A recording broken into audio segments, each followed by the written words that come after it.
Hey there. Great to see you on Pika Fiction. Today we bring you a captivating story titled What If Ash Caught a Shiny Lopunny Who Evolved into a Human Hybrid to Be His Girlfriend. Enjoying our stories? Subscribe and turn on notifications so you're always first to see our new uploads. Let the story begin.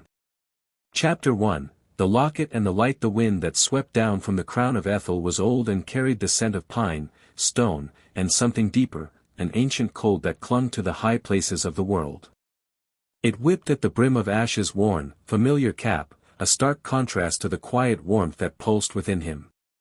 He stood on a rocky overlook, a young man of 19 who wore the miles of his journey not as a burden, but as a second skin. The setting sun bled orange and purple across the sky, painting the vast, untamed wilderness below in hues of twilight. Beside him, Pikachu's ears twitched, catching sounds Ash's human hearing could not. The little mouse Pokémon was leaner than he had been in his youth, the product of constant training and a life far from the comfortable paddocks of Professor Oak's lab. He was a veteran, and his posture, a relaxed state of readiness, mirrored his trainer's. "Feel it, buddy?" Ash murmured, his voice a low rumble. He wasn't looking at anything in particular, his gaze cast over the sprawling forest. His eyes were closed. "Pika," Pikachu affirmed, a soft chirp.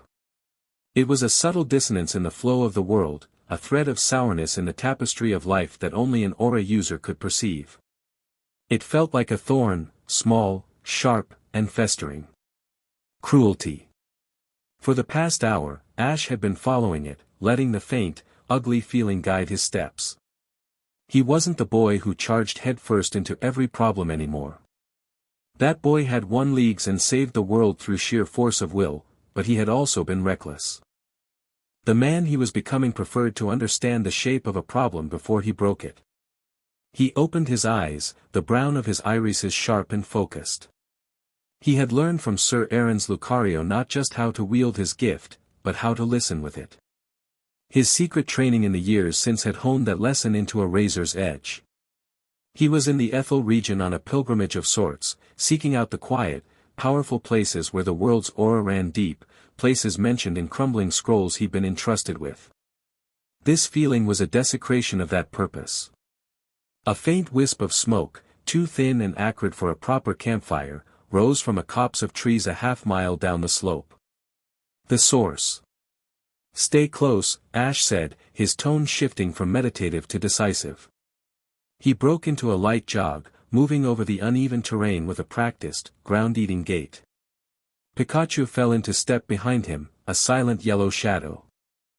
As they drew nearer, the feeling of distress intensified, coalescing around a single, terrified point of light in his aura sight. A Pokémon. Young, frightened, and in pain. He slowed his approach, dropping into a crouch behind a thicket of ferns. The camp was a slovenly affair. Two men, burly and unkempt, lounged on fallen logs, sharing a bottle of cheap liquor. Their Pokémon, a surly-looking Mytiana and a lumbering Ursaring, were tethered nearby, looking bored. But the centerpiece of the camp, the source of the stain on the air, was a small, crude cage. Inside, a Buniri huddled, shivering. It was her terror he had felt, a frantic, desperate pulse. But there was something else. Her fur, even in the dimming light, was not the usual cream color. It was a soft, vibrant pink, her ear fluff a rich cream. A shiny. A rare and valuable prize for men like these. One of the poachers laughed, a harsh, grating sound. "Can't believe our luck. A pink one. The boss'll pay a fortune for it."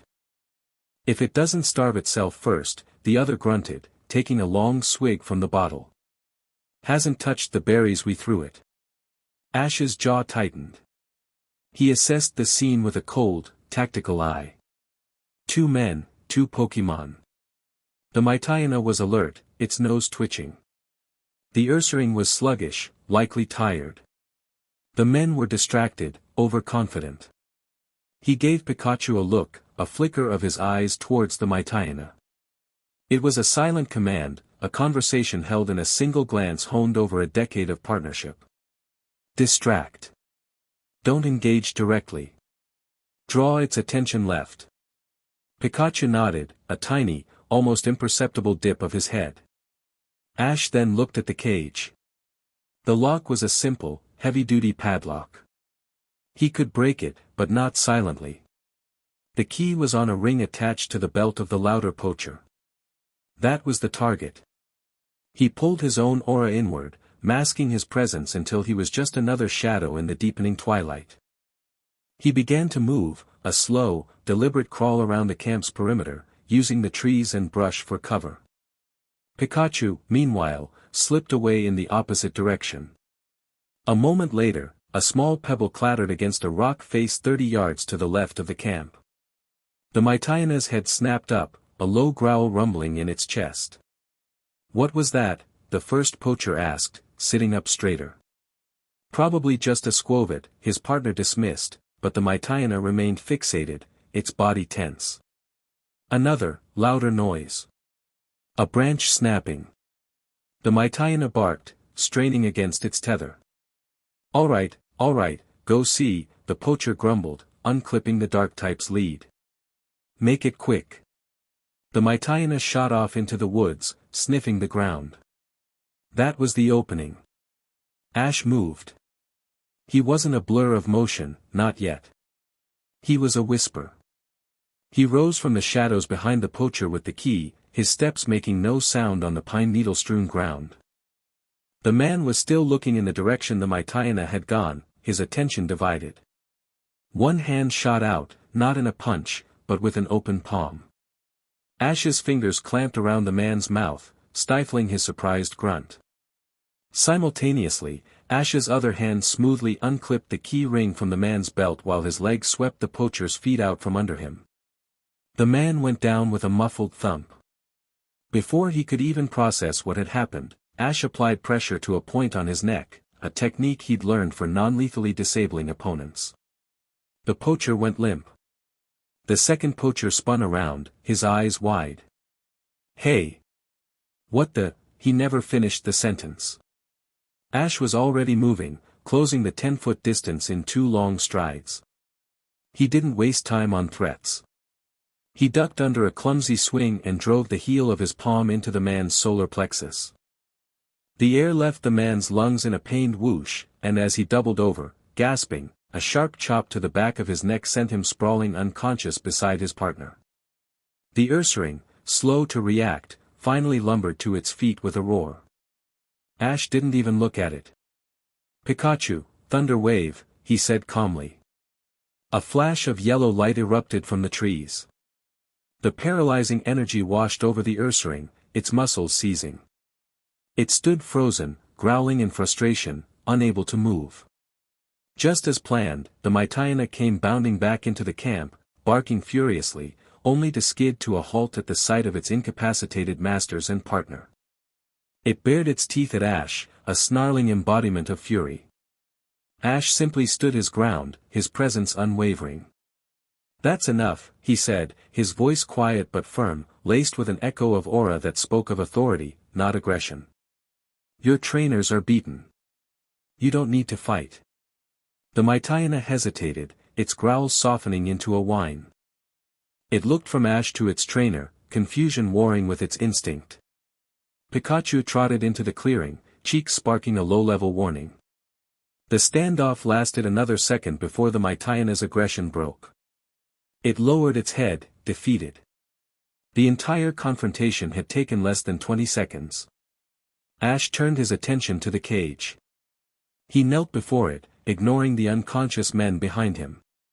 The Buniri was pressed into the far corner, her tiny body trembling violently. Her wide, red eyes were fixed on him, filled with terror. "Hey," he said softly, his voice gentle. He didn't try to unlock the cage immediately. He simply stayed there, on his knees, making himself smaller. He extended his aura, not to command, but to soothe. He projected feelings of safety, of calm, of apology for what she had endured. "I'm not going to hurt you. You're safe now." The trembling lessened slightly. The Buniri watched him, her nose twitching. He found the key on the ring and slowly, deliberately, inserted it into the padlock. The click of the lock opening was loud in the quiet clearing. He opened the cage door and then moved back, giving her space. "You can come out," he said. "They won't bother you again." She remained in the cage for a long moment, then took a tentative hop forward. She stopped at the edge of the cage, looked at him, and then at the unconscious men. Ash used the rope from the poacher's supplies to tie them securely, ensuring they wouldn't be going anywhere before the local ranger patrol he'd call in could arrive. When he turned back, the Buniri had hopped out of the cage and was sitting a few feet away, watching him. He offered her a small, reassuring smile. He pulled an oran berry from his pack and rolled it gently towards her. She sniffed it, then nibbled at it cautiously before devouring it in seconds. He sat down, cross-legged, and just waited. After a few minutes, the pink Buniri hopped closer. And closer. Until she was right in front of him. She looked up at his face, then nudged her head against his knee. A gesture of trust. A choice. Ash reached out and gently stroked the soft fur between her ears. Her whole body relaxed under his touch, and she let out a soft, contented sound. In his aura sight, her terrified, spiky light had softened into a warm, trusting glow that was beginning to intertwine with his own. "I guess you're with me now," he said with a small smile. Pikachu hopped onto his shoulder, patting his cheek. "Pika Pi." Ash nodded. He had been looking for a place of power. Instead, it seemed a new partner had found him. The nearest town, Stonehollow, was nestled in a valley, a quaint collection of stone buildings and slate roofs that looked as if they had grown out of the mountainside itself. It was a hub for trainers testing their mettle against the Ethel region's formidable gyms and wild Pokémon. Ash walked into the town square with Pikachu on his shoulder and the shiny Buniri hopping happily at his heels, her earlier trauma already fading in the face of her new trainer's calming presence. He had reported the poachers via his Pokédex, and now he was just looking for a Pokémon Center and a quiet meal. He was not, however, looking for trouble. Unfortunately, trouble was looking for him. "Well, well. Look what we have here." The voice was arrogant, dripping with condescension. Ash turned. Leaning against the central fountain was a young man about his age, dressed in expensive, custom-fit trainer gear. His hair was perfectly styled, and a sneer seemed to be his default expression. Flanking him were two other trainers who looked more like sycophants than friends. "Ash Ketchum," the young man said, pushing himself off the fountain. "I've heard of you. The kid who won the Alola League. They'll let anyone be a champion these days, won't they?" Ash sighed internally. He'd dealt with this type 100 times before. "I'm just passing through," he said, his tone even. He had no desire for a public spectacle. The trainer, who introduced himself as Silas, protégé of Stonehollow's own gym leader, apparently had other ideas. His eyes flickered down to the pink Buniri. "A shiny. Cute. Is that the best a champion can manage? A baby bunny," he scoffed. "I'm surprised you're not surrounded by your legendaries. Or did they all get tired of carrying you?" Pikachu's cheeks began to spark, a low, dangerous hum. Ash placed a calming hand on his partner's back. "He's not worth it, buddy." "Not worth it?" Silas laughed, a sharp, unpleasant sound. "I think a battle is exactly what's in order. A real battle, to show this region what a so-called champion is really made of. Or are you scared you'll tarnish that fluky title of yours?" Ash met his gaze, his expression unreadable. He could walk away. It would be the smart thing to do. But Silas wasn't just insulting him, he was insulting his partners, the very foundation of his strength. More than that, there was an audience gathering, their Pokédexes already out and recording. Walking away now would be seen as weakness, and in a region as wild as Ethel, a reputation for weakness could invite far more dangerous challenges than this arrogant fool. "Fine," Ash said, the single word cutting through Silas's tirade. "A battle. But not here. He gestured to the open training field on the edge of town. 3-on-3. Let's not keep the crowd waiting. Silas's sneer widened into a triumphant grin. He had gotten what he wanted. You're on, champion. A few minutes later, they stood on opposite ends of the field. A sizable crowd had formed, buzzing with anticipation. Ash was a figure of legend, but to many, he was a distant one. Here he was in the flesh, being challenged by their local hotshot. I'll let you have the first move, Silas called, his voice oozing false magnanimity. He tossed a poke ball into the air. Crush him, Goggoat.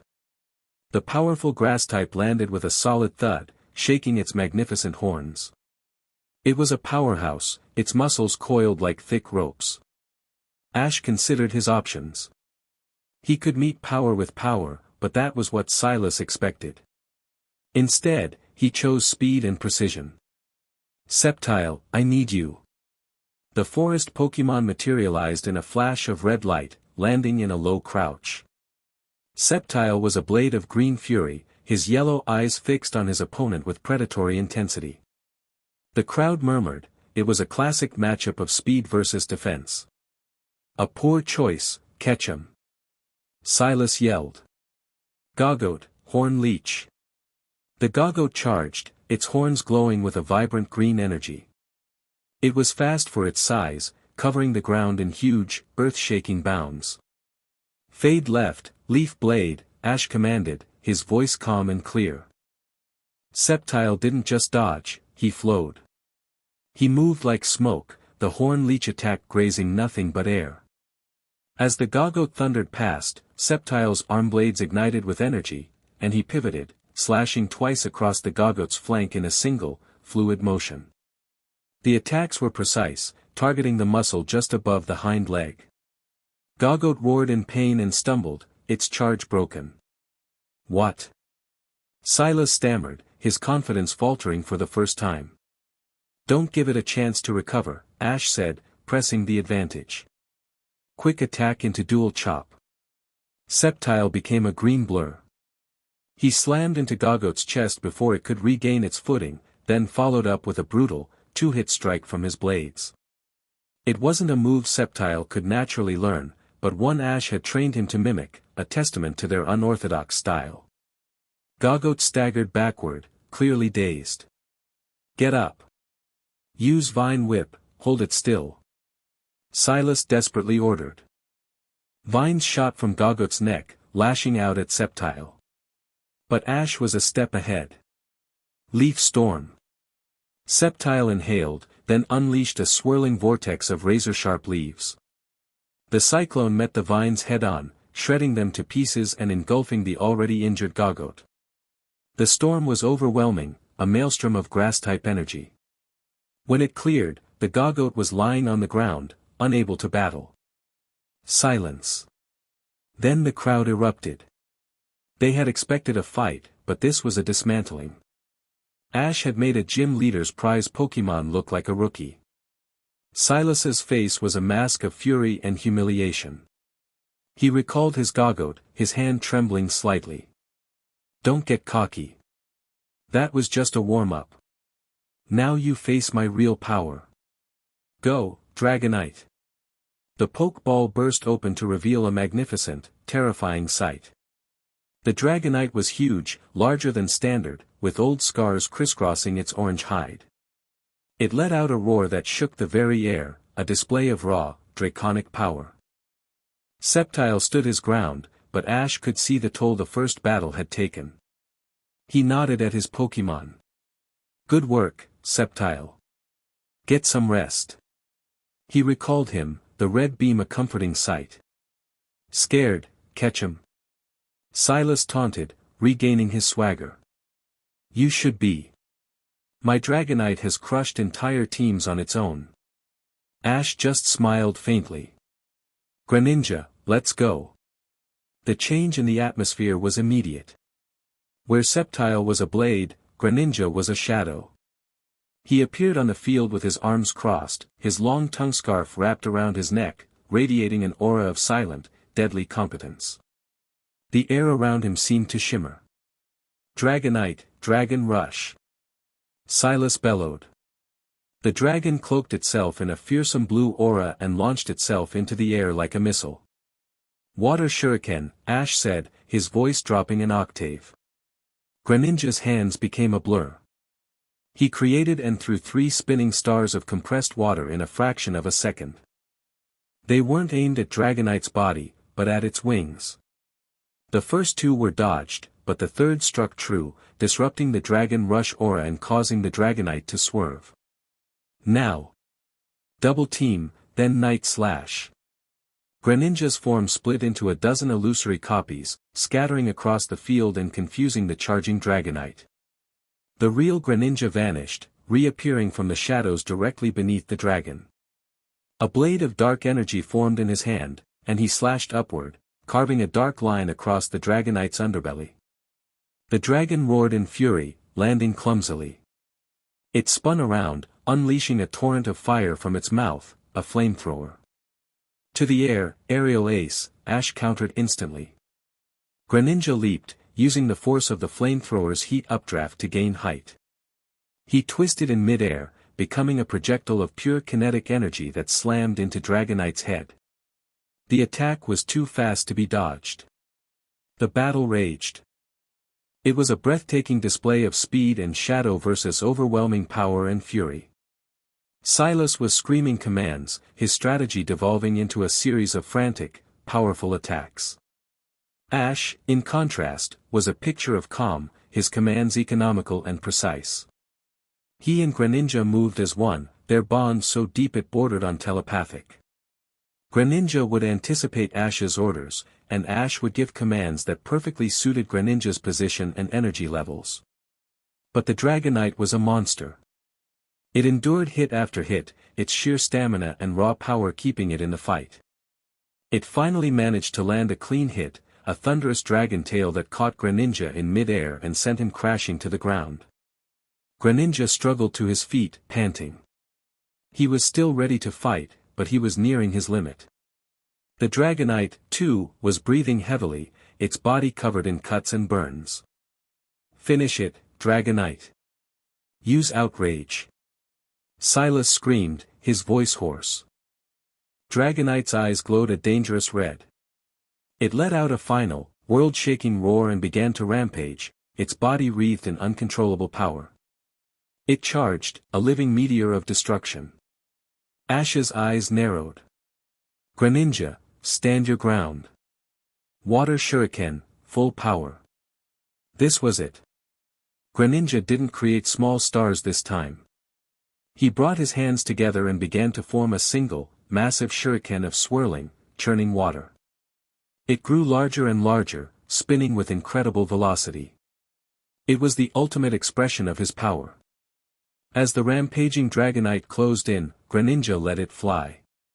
The massive water shuriken met the outrage head-on. The explosion was deafening. A huge cloud of steam and dust enveloped the center of the field. The crowd was on its feet, straining to see the outcome. As the dust settled, both Pokémon were down. Greninja had fainted, the last of his energy spent. But across the field, the mighty Dragonite had also collapsed, the outrage broken and its body overwhelmed by the force of Greninja's final attack. A double knockout. The field was silent. Silas stared, aghast. His ace, his invincible Dragonite, had been fought to a standstill. Both Pokémon are unable to battle, the self-appointed referee from the crowd announced. Each trainer has one Pokémon remaining. Silas recalled his Dragonite, his face pale. He looked at Ash, who was kneeling by Greninja's side, murmuring words of thanks before recalling him. This isn't possible, Silas whispered. Ash stood up. Pikachu was tense on his shoulder, ready to jump in. But Ash looked at the pink Buniri, who had been watching the entire battle with wide, terrified eyes. He saw the fear, but beneath it, he sensed something else with his aura. A fierce loyalty. A desperate desire to help. He gave her a small, confident smile. It's your turn. Buniri froze. Then she hopped onto the field, looking impossibly small and fragile on the scarred battlefield. A wave of laughter and confused murmurs went through the crowd. Silas stared in disbelief before breaking into a hysterical laugh. "You're sending out that? Against this?" He threw his final pokeball. "Rhyperior, let's end this farce." The ground itself seemed to groan as the drill Pokemon appeared. It was a mountain of rock and armor, its horn drill spinning menacingly. It towered over the tiny Buneary. The matchup was beyond a joke, it was a death sentence. "Are you insane, Ketchum? Or are you forfeiting?" Silas sneered. "Never," Ash said simply. He locked eyes with Buneary. He didn't project a command. He projected faith. "I trust you. Just do what you do best. Be fast. Believe in yourself." Buneary's trembling stopped. She looked at Ash, then at the colossal Rhyperior. She steeled herself, her small body tensing. "Rhyperior, Rock Wrecker," Silas commanded, eager for the slaughter. Rhyperior brought its arms together and formed a massive boulder of glowing energy. It hurled the boulder at Buneary. It was an attack that could level a building. "Dodge, then quick attack!" Ash yelled. Buneary moved. She was a pink blur. The rock wrecker smashed into the ground where she had been a microsecond before, carving a huge crater. Before the dust even settled, Buneary was already sprinting, a white streak of energy trailing behind her. She slammed into Rhyperior's leg. It was like a pebble hitting a fortress. Rhyperior didn't even flinch. It grunted in annoyance and swiped at her with a colossal stone arm. "Jump!" Buneary leaped, using her powerful legs to spring high into the air, clearing the sweeping arm. But she was defenseless in midair. "Stone Edge!" Silas roared. Pillars of sharp, glowing rock erupted from the ground, shooting up towards the airborne Buneary. There was no way to dodge. "Buneary!" Ash cried out, a genuine note of fear in his voice. The first stone pillar slammed into her. She cried out in pain, her small body flung higher. A second pillar caught her, then a third. It was brutal. She was being juggled between the pillars of rock, battered and broken. She fell from the sky and hit the ground hard, a small, still heap of pink fur. "Ha! I told you." Silas gloated. "It's over." But it wasn't. Slowly, painfully, Buneary began to push herself up. She was covered in dirt and bruises, but her eyes were blazing with a new fire. She looked at Ash, at the worry on his face, and a surge of protective instinct, of love, of a desperate need not to fail him, washed through her. And her body began to glow. A brilliant, white light enveloped her, pulsing with power. It was the light of evolution. The crowd gasped. Silas's jaw dropped. The light stretched, her form elongating, becoming taller, sleeker. When the light faded, a stunning Pokemon stood in her place. She was tall and slender, her fur the same soft pink, her long ears tipped with cream-colored fluff. Her legs were long and powerful, and her brown eyes now held a fierce, unwavering confidence. A shiny Lopunny. She rolled her shoulders, testing her new body. Then she looked at the Rhyperior, and her expression was one of pure focus. What?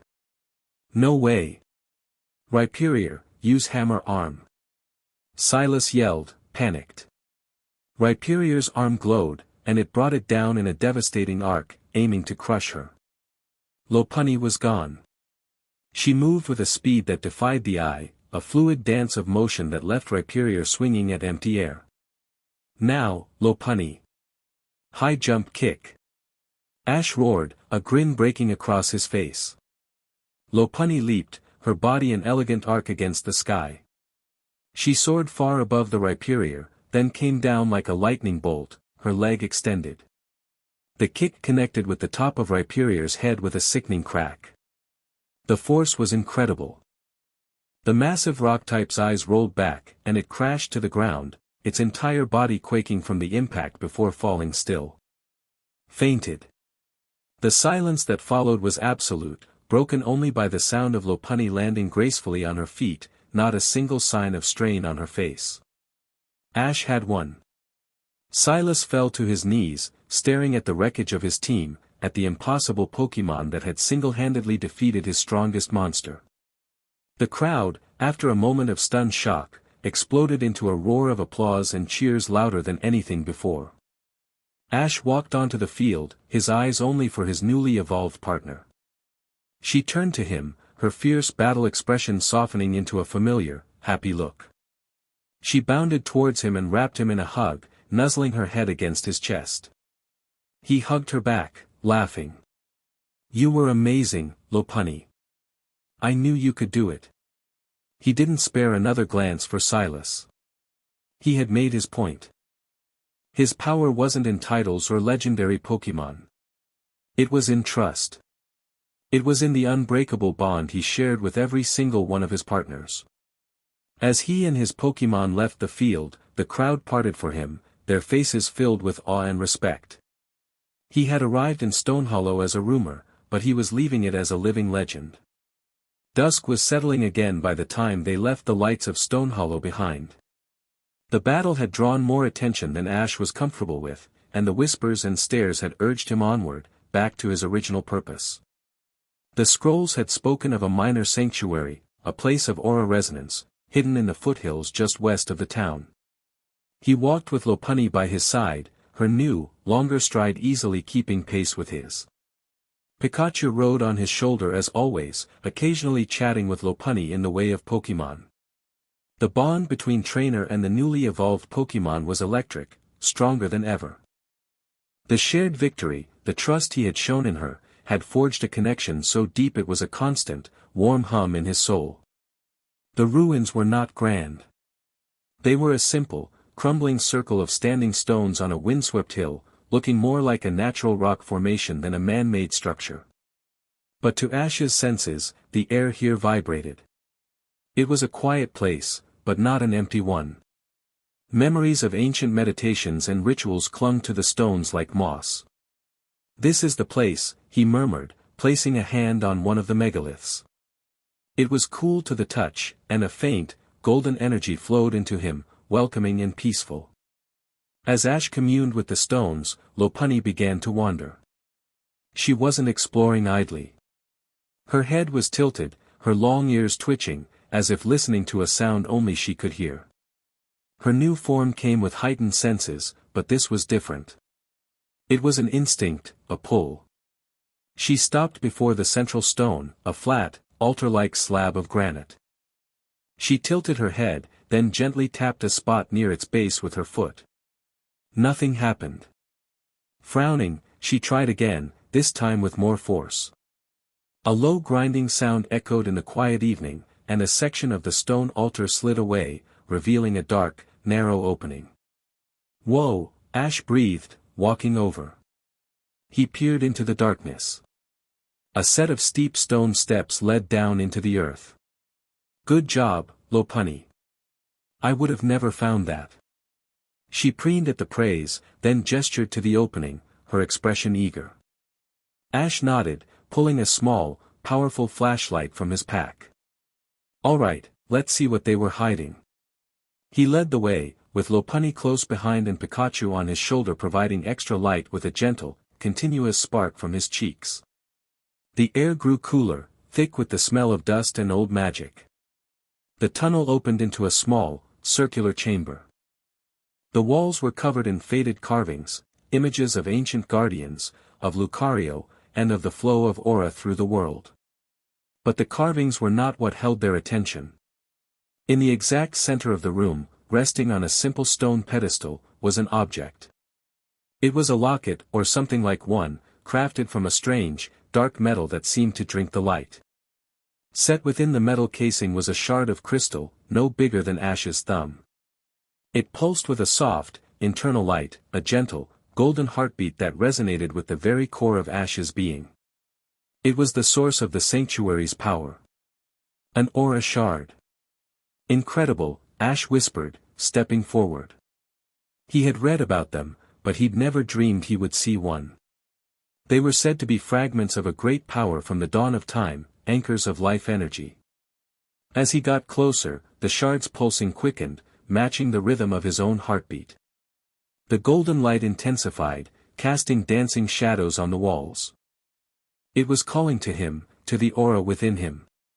But it was also calling to Lopunny. She stepped past him, her eyes wide and unfocused, fixed on the locket. The pull she had felt outside was a roaring in her senses now, an undeniable command. She walked as if in a trance, her hand outstretched. "Lopunny, wait," Ash said, a sudden spike of alarm lancing through him. "Don't touch it." His warning came too late. The tips of her fingers brushed against the cool metal of the locket. The world exploded in light and sound. A blinding, golden wave of energy erupted from the shard, throwing Ash backward. He hit the far wall with a grunt, his vision whited out. It wasn't a violent energy, but it was overwhelming, absolute. It flooded his senses, and in its heart, he felt an impossible fusion, his own aura, his deep, unwavering love for his partner, her fierce loyalty, her protective instincts, their shared history, every battle, every quiet moment, all of it being drawn into the shard, amplified 1,000-fold, and focused back on Lopunny. Pikachu shrieked, a bolt of panicked electricity firing harmlessly into the ceiling. The chamber hummed with a power that felt like creation itself. It was the sound of a star being born and a symphony being played all at once. Then, as suddenly as it began, it stopped.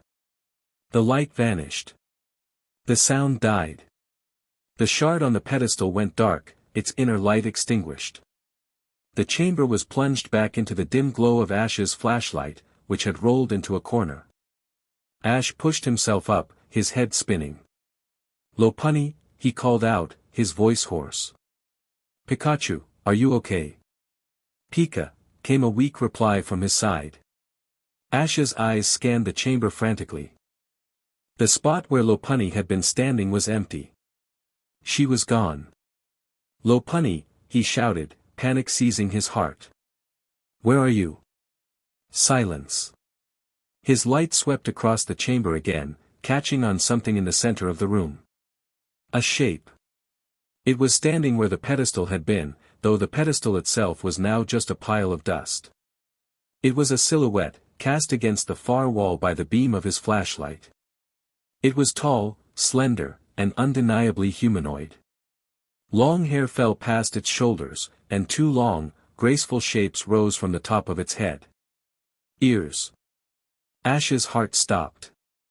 He slowly raised the flashlight, his hand trembling.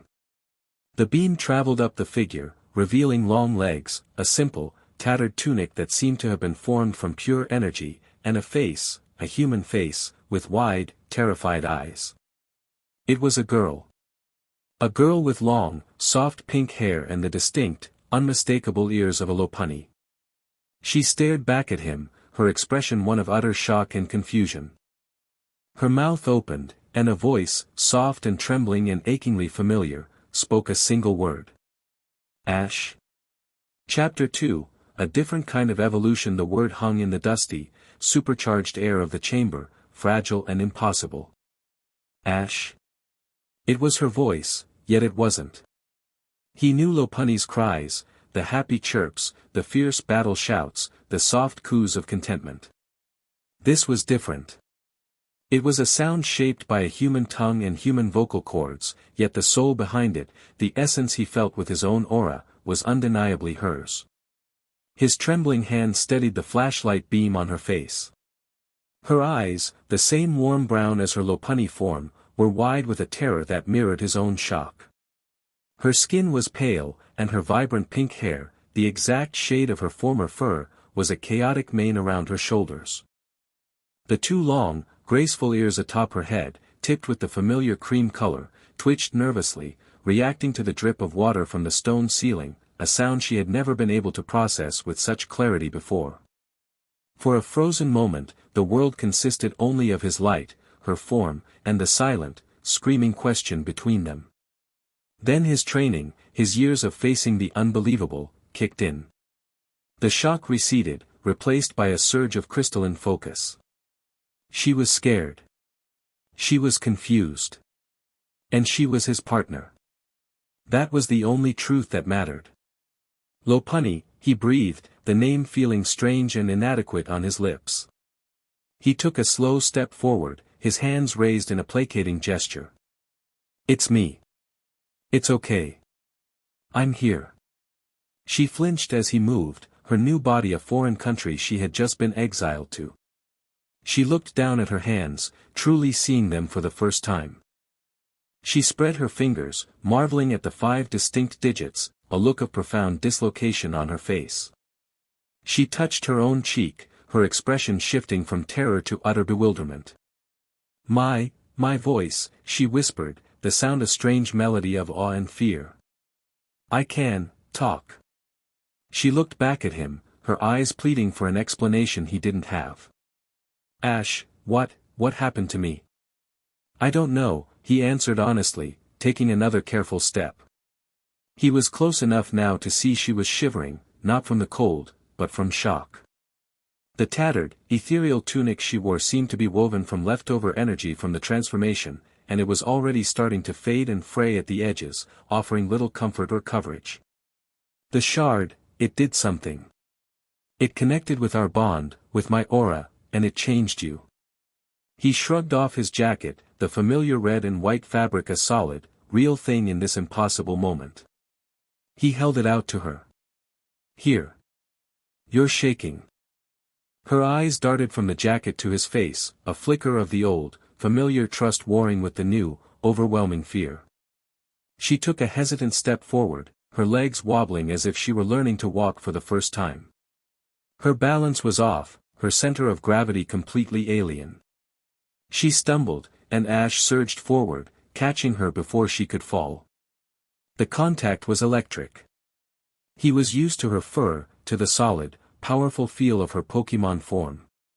Now, his hands were on slender, human arms. Her skin was soft and cool. She was light in his arms, yet so different. For her, it was even more of a shock. She gasped, her body tensing. Through his aura, he felt a jolt of her panic, but also a wave of something else, the deep, instinctual comfort of his presence, a feeling that had been her anchor for years. She didn't pull away. Instead, she sagged against him, her forehead resting against his chest. He could feel the fine tremors running through her body. He wrapped the jacket around her shoulders, pulling it closed in the front. It dwarfed her, the sleeves hanging comically past her hands. It's okay, he murmured into her hair, the scent of which was somehow still her, a clean, sweet smell like fresh clover and sunlight. I've got you. We're going to figure this out. She nodded against his chest, her hands clutching the front of his t-shirt like a lifeline. He felt a dampness spreading on the fabric and realized she was crying, silent, shuddering sobs of pure, unadulterated shock. He just held her, one hand stroking her back in the same soothing motion he'd used 1,000 times before. Pikachu, recovering from his own daze, scrambled over and nudged his head against her leg, letting out a soft, worried chirp. They stood like that for what felt like an eternity, the only sounds the dripping water and her quiet sobs. Ash's mind was racing, trying to process the monumental shift that had just occurred. His partner, his powerful, graceful Lopunny, was human. Or mostly human. A hybrid of some kind, a being that shouldn't exist. But she did. And she was crying in his arms. He gently pulled back, his hands on her shoulders. He looked into her tear-filled eyes. We can't stay here. We need to go. She nodded, wiping at her eyes with the back of a hand that was still a novelty to her. Go where? I have a cabin, he said, his voice low and steady. It was a place his aura master had maintained, a remote, hidden sanctuary deep in the woods he used for long-term meditation. It was miles from here, but it was safe. It was isolated. It's a long walk, but it's hidden. No one will find us there. Walk. She looked down at her legs, at the bare feet on the cold stone floor. I don't know if I can. I'll help you, he promised. Just lean on me. He retrieved his flashlight and pack, then slung one of her arms over his shoulders, his own arm wrapping securely around her waist. She was unsteady, her steps faltering and clumsy, but she was trying. Together, they made their slow, arduous way up the stone steps and out of the darkness, leaving the dead locket and the dusty pedestal behind. When they emerged from the ruin, the moon was high in the sky, a brilliant silver disk that bathed the landscape in an ethereal glow. She looked up at it, her head tilting. Her new name came to him then, unbidden. It wasn't a command or a decision, just a simple, perfect truth. Her pink fur had always looked like it was bathed in moonlight. She stumbled, and he caught her, his grip tightening. Easy does it, Luna, he said, the name slipping out as naturally as breathing. She stopped, looking at him, her expression quizzical. Luna? He met her gaze, his own unwavering. Your fur, it always looked like this. Like it was glowing in the moonlight. Does it feel right? She considered it for a long moment, the first moment of quiet contemplation she'd had since her world had been torn apart. She looked at her hands, then up at the moon, and then back to him. A tiny, fragile smile touched her lips. It was the first one he had seen. Luna, she repeated softly, testing the sound of it. I think I like it. It was a start. A new name for a new life. Holding her steady, Ash began the long walk through the moonlit forest, leaving the life they had known behind them in the whispering stones. The journey to the cabin was a lesson in patience. Every sensation was a fresh assault on Luna's senses. The feeling of cool, damp earth under her bare feet made her flinch. The rustle of a passing noctowl was deafening to her sensitive ears, which twitched and flattened against her head. Her new, bipedal form was a puzzle she couldn't solve. She kept trying to hop, her leg muscles tensing for a bound her new anatomy couldn't provide, causing her to trip and stumble. Ash was her unshakable anchor. He supported her weight without complaint, moving at her faltering pace. When she flinched at a sound, he would murmur, just a pidgey settling in for the night, his voice a calm counterpoint to her sensory overload. When she tripped for the 10th time, frustration welling up in her eyes, he simply helped her up and said, "You spent your whole life on a different set of legs. It's going to take time. Just follow my lead." He used his aura subtly, projecting a constant stream of reassurance, a warm, golden light in her mind that pushed back the tide of panic. It was the same way he had calmed her as a frightened, captured Buniri, and the familiarity of it was the only thing keeping her from collapsing into a state of catatonic fear. They rested often. During one break, sitting on a moss-covered log, she stared at his Pokédex, which he had set down beside him. "Is my Pokeball still in there?" she asked, her voice barely a whisper. Ash picked it up, his expression thoughtful. "I don't know." He navigated to his party screen. Sceptile, Greninja, Pikachu. The slot where Lopunny should have been was empty. Just a blank space. Not fainted, not in the PC. Gone. As if she had never been. A fresh wave of despair washed over her face. "I'm not a Pokemon anymore." "You're not," Ash agreed, his voice gentle but firm. He put the Pokédex away. "But you're not just a human, either. You're you. You're Luna. And you're still my partner." He looked her directly in the eye, his gaze intense. "That part hasn't changed. It will never change." His conviction was absolute. It was the rock she clung to in the storm of her new reality. She nodded, the gesture small, but it was enough. It was nearly dawn when they finally reached the cabin. It was small, expertly crafted from dark wood, and nestled so perfectly into the side of a steep, tree-covered hill that it was nearly invisible. A small stream gurgled nearby, the only sound in the otherwise silent clearing. Ash eased a tired, trembling Luna down to sit on the porch steps while he unlocked the door. The inside was sparse but clean, a single room with a stone fireplace, a small cot, a sturdy wooden table with 2 chairs, and a kitchenette counter with a hand pump for water. It was a place of solitude, of safety. He helped her inside and sat her down in one of the chairs. He pumped some water into a cup and handed it to her. She took it with both hands, her fingers clumsy around the smooth ceramic. She drank it greedily, the cool water a balm to her frayed nerves. While she drank, Ash started a fire in the fireplace. He worked with an efficient, practiced economy of motion, stacking the kindling and logs he kept in a bin by the hearth. Soon, a warm, cheerful blaze was crackling, pushing back the pre-dawn chill and filling the small cabin with a comforting orange glow. He pulled the other chair to face her and sat down. For a while, they just sat in silence, listening to the crackle of the fire. The immediate crisis of the transformation and the flight was over. Now came the harder part. "How do you feel?" he asked softly. She looked at her hands, which were still wrapped around the empty cup. "Everything is loud. And bright. And my skin feels thin. Like there's nothing protecting me." She looked up at him, her expression vulnerable. "I feel weak." "You're not weak," he countered immediately. "You're overwhelmed. There's a difference. Think about it.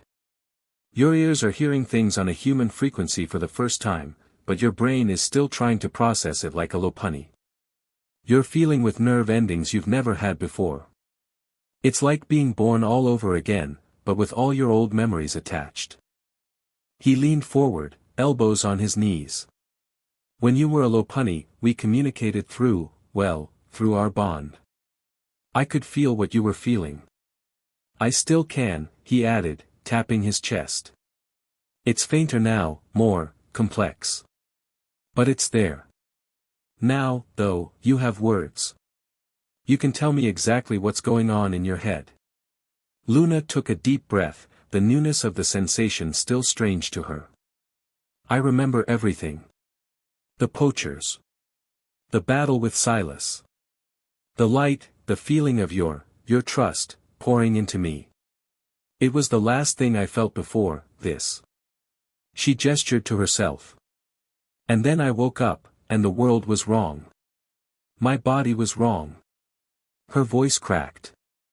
"I want to hop. I want to feel the wind in my fur when I run. I look at my hands and I don't recognize them." "I know," Ash said quietly. "And I can't even begin to imagine how scary that is. But you still have your speed. I felt it when we were running. And your strength. It's all still there, Luna. It's just in a different package. You'll have to learn how to use it again." A new thought occurred to her, a fresh horror. "Can I still fight?" The idea of being defenseless, of not being able to protect him, was a deeper fear than the loss of her old body. "We'll find out," he promised. "But that's for later. Right now, you need to rest. Your body, your mind, everything has been through a massive shock." He stood and went to the cot, pulling back the simple wool blanket. "Get some sleep. I'll keep watch." She hesitated, looking at the cot and then back at him. The thought of being alone, even just across the small room, was terrifying. He understood instantly. "I'm not going anywhere," he said, his voice soft. He pulled the chair over next to the cot. "I'll be right here when you wake up." That was all the reassurance she needed. She stood up, his oversized jacket sliding off her shoulders and pooling at her feet. For a moment, she stood there in the flickering firelight, clad only in the fading, light-woven tunic. It was an awkward, vulnerable moment. She wasn't a Pokemon, but she wasn't a human used to the concept of modesty, either. Ash, sensing her discomfort, simply turned his back, giving her a moment of privacy as he busied himself with stoking the fire. She quickly slipped under the blanket, pulling it up to her chin. The sheets smelled faintly of cedar and him. It was comforting. "Ash?" she whispered to his back. Yeah. Thank you. He glanced over his shoulder, offering her a small, warm smile. Always. She watched him for a few moments, his familiar, steady presence a lighthouse in her storm. Then, exhaustion, deeper than any she had ever known, finally claimed her. Her eyes drifted shut, and for the first time in her new life, she slept. Far away, in a place of sterile white corridors and humming servers, the world was not quiet. In the central command hub of the Aegis Foundation's regional headquarters, a sprawling, subterranean complex hidden beneath a granite mountain, a senior tech officer stared at his screen, his face pale. "Sir," he called out, his voice tight. "You need to see this." Commander Valerius strode over, his polished black boots making no sound on the composite flooring. He was a man carved from sharp angles and cold purpose, his dark hair cropped short, his eyes the color of a winter sky. He looked at the screen, a holographic map of the Ethel region. A single point, west of Stone Hollow, was flashing an angry, violent red. "Report," Valerius said, his voice a low, clipped baritone. "At 21:17 hours, our deep-field aura resonance detectors registered a massive, spontaneous energy event," the tech explained, typing furiously. "The signature is, off the charts. It's unlike anything we've ever recorded. Not a legendary appearance, not a dimensional rift. It had the base frequency of a standard aura bond between a trainer and Pokémon, but amplified, exponentially. Like a battery being struck by lightning. Magnitude? On par with a full-scale Z-move, sir. But sustained. It peaked, then vanished in under 30 seconds. We've pinpointed the source to a set of pre-League ruins in the Ethel foothills." Valerius stared at the flashing red dot, his mind already calculating, processing. Unregulated power. Uncontrolled variables. This was the very thing the Aegis Foundation was created to prevent. This was the cancer his chairman was so determined to excise from the world. A priority channel chimed on the main console. A face appeared on the large view screen, an older man with silver-streaked hair, a neatly trimmed goatee, and eyes that held a chilling combination of paternal warmth and absolute ruthlessness. His nameplate read, Chairman Gideon. "Commander Valerius," Gideon's voice said, calm and resonant. "I trust you've seen the anomaly." "Yes, Mr. Chairman," Valerius replied, his posture straightening instinctively. "A level 9 energy spike of unknown origin. I was about to dispatch a scout team." "Good," Gideon said. His gaze was fixed on the data scrolling at the bottom of the screen. "This event, it has the signature of creation energy. Unstable. Unpredictable. An anomaly of this magnitude cannot be left unchecked." He looked up, his eyes seeming to pierce through the screen and lock directly with Valerius's. The initial readings registered 2 life signs at the epicenter. 1 human, 1 Pokémon. Both are now gone. Find them. That energy pulse will have left a residual trail a blind man could follow. I want the source, Commander. I want to know what caused this. His voice dropped, losing its corporate polish and taking on a hard, dangerous edge. Acquire the source. Subdue the trainer. And if they resist, eliminate the threat. My family did not die so that others could be reckless with powers they do not understand. Do you understand, Valerius? Perfectly, sir, Valerius said, his voice devoid of emotion. See that you do. The screen went blank. Valerius turned to his command staff. Assemble Alpha and Beta Scout teams. Full-spectrum sensor gear, non-lethal and lethal options authorized. The energy trail will be strongest now. I want them deployed in 10 minutes. Find me that trainer. The command hub burst into a flurry of quiet, efficient activity. Within minutes, 2 sleek, black dropships lifted silently from a hidden launch pad, banking hard towards the foothills west of Stone Hollow, their sensors already scanning the ground for the faintest trace of a power that had rewritten reality. The hunt had begun. Ash didn't sleep. He sat in the chair by the cot, watching the slow, steady rise and fall of Luna's breathing, listening to the crackle of the fire. Pikachu dozed in his lap, a warm, familiar weight. He should have been panicking. He should have been terrified. But his aura training had given him more than just power, it had given him clarity. Panic was a luxury he couldn't afford. Luna needed him to be calm. She needed him to be the trainer he had always been, decisive, protective, and unshakable. His mind worked, sorting through the impossibilities. The aura shard was the cause. His bond with Lopunny was the catalyst. The result was Luna. A new form of life. A being of immense, unknown potential. And, he suspected, of immense danger. A power that could rewrite a living being's physical form was a power that would draw attention. The wrong kind of attention. His senses, finely honed, pricked at the edge of his consciousness. It was faint, a subtle shift in the flow of the world's aura miles away. A wrongness. It wasn't the chaotic hunger of a dangerous Pokémon. It was organized. Cold. The feeling of predators, not in a pack, but in a squad. He stood up, moving silently to the cabin's single window. He peered out through the grimy glass, but saw nothing but the dark woods. Yet the feeling grew stronger, a network of cold, sharp points moving methodically through the forest. They were hunting. And they were following their trail from the ruins. His heart hammered in his chest. They'd been found. Already. He turned back to the room. Luna was still sleeping, her face relaxed for the first time, looking impossibly young and vulnerable. Waking her would terrify her, but not waking her would get them captured. Or worse. He crossed the room in 2 strides and gently shook her shoulder. Luna. Wake up. Her eyes fluttered open, filled with sleep and confusion. Ash? What is it? We have to go. Now, he said, his voice low and urgent. Someone's coming.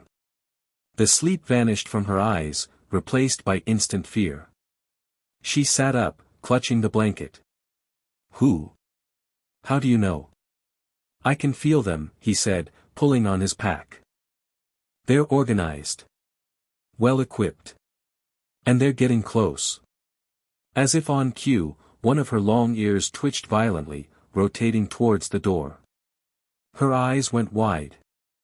I hear it, she whispered, her voice trembling. Voices. Very quiet. And, a humming sound. Technology. Comms and sensors. This wasn't a chance encounter. This was a dedicated pursuit. Get dressed, he ordered, tossing her a spare pair of his cargo pants and a dark gray t-shirt from his pack. They'd be too big, but it was better than nothing. He didn't have any other shoes. We're going out the back. She threw the blanket off and scrambled to pull on the clothes, her hands fumbling with the unfamiliar garments. While she dressed, Ash moved to the fireplace. He felt along the mantelpiece, pressing a specific sequence of stones. With a low grinding noise, a section of the cabin's back wall slid inward, revealing a dark, narrow tunnel leading directly into the hillside. A secret escape route. Pikachu, get ready, Ash said, his voice grim. Pikachu leaped onto his shoulder, his cheeks already sparking.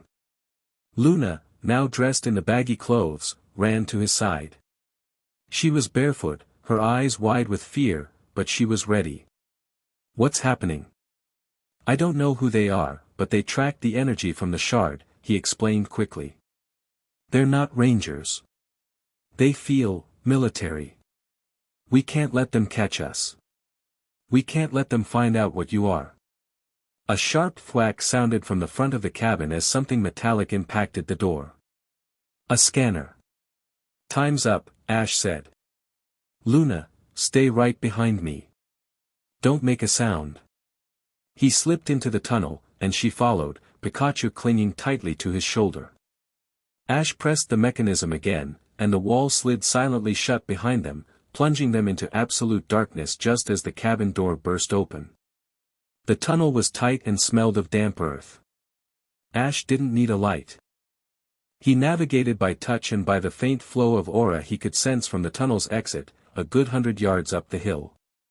He held one of Luna's hands, his grip firm and reassuring, guiding her through the dark. They could hear muffled shouts from the cabin behind them. Clear. No hostiles. Thermal shows a residual heat signature. They were here. There's an energy trail leading up the hill. They must have fled on foot. Alpha team, converge on the trail. Beta team, sweep the perimeter. Luna's breath hitched. They were efficient. Cold. Keep moving, Ash whispered, pulling her along. They emerged from the tunnel into a thicket of dense rhododendron bushes halfway up the mountainside. Below, they could see the cabin, now surrounded by figures in sleek, black tactical gear, their faces obscured by full-face helmets. They moved with a chilling, synchronized precision. They're spreading out, Luna breathed, her supersensitive ears picking up every snapped twig, every whispered command. They're flanking us. Ash scanned the terrain. They were exposed here. They needed to break the line of sight and get to higher, more difficult ground. He pointed to a ridge of jagged rocks further up the slope. Up there. We can use the rocks for cover. He broke from the bushes, pulling her with him. They ran. It was a frantic, desperate scramble. The ground was steep and covered in loose scree. But this time, Luna wasn't just stumbling. Fear and adrenaline were a potent combination. Her new body was responding, instinct taking over where conscious control failed. She moved with a strange, loping grace, her long legs covering ground in huge, powerful strides. She was still clumsy, but she was preternaturally fast. A red laser dot appeared on the ground just beside Ash's foot. Sniper, he yelled, shoving Luna behind a large boulder. Pikachu, Thunderbolt, at the trees to the left. Pikachu didn't hesitate. He leaped from Ash's shoulder and unleashed a massive bolt of electricity that illuminated the forest in a stark, blue-white flash.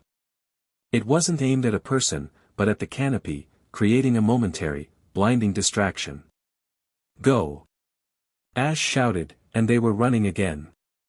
They reached the ridge, ducking and weaving between the sharp, granite formations. Shouts echoed from below them. They were gaining distance, but their pursuers were relentless.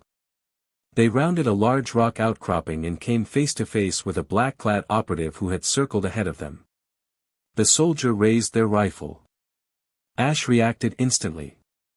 He shoved Luna behind him and, in one fluid motion, dropped his pack and lunged forward. He didn't summon a Pokémon. He didn't use an energy attack.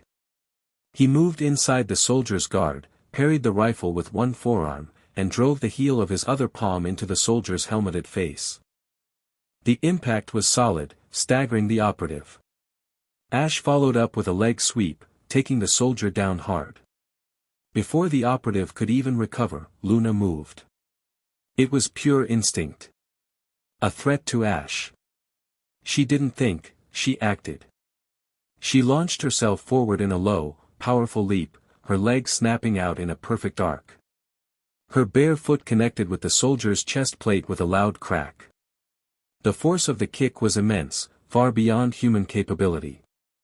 It lifted the soldier clean off the ground and sent them flying backward 10 feet, where they crashed into a tree and crumpled, unconscious.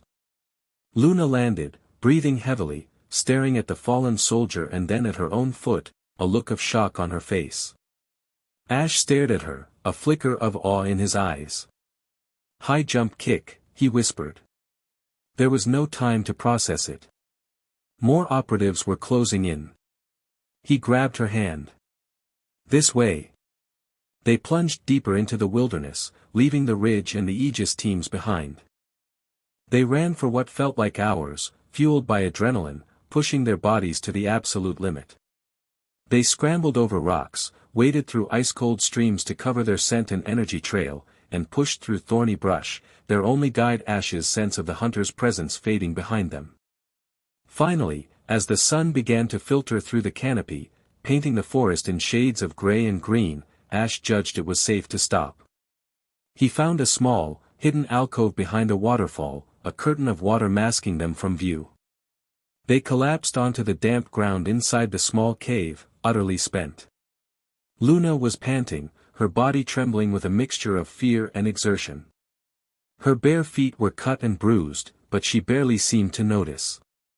Ash's breath was ragged, his muscles screaming in protest. He looked at Luna, who was staring into the cascading water, her expression a million miles away. He reached out and took her hand. His was calloused and rough from years of training, hers was soft, but strong.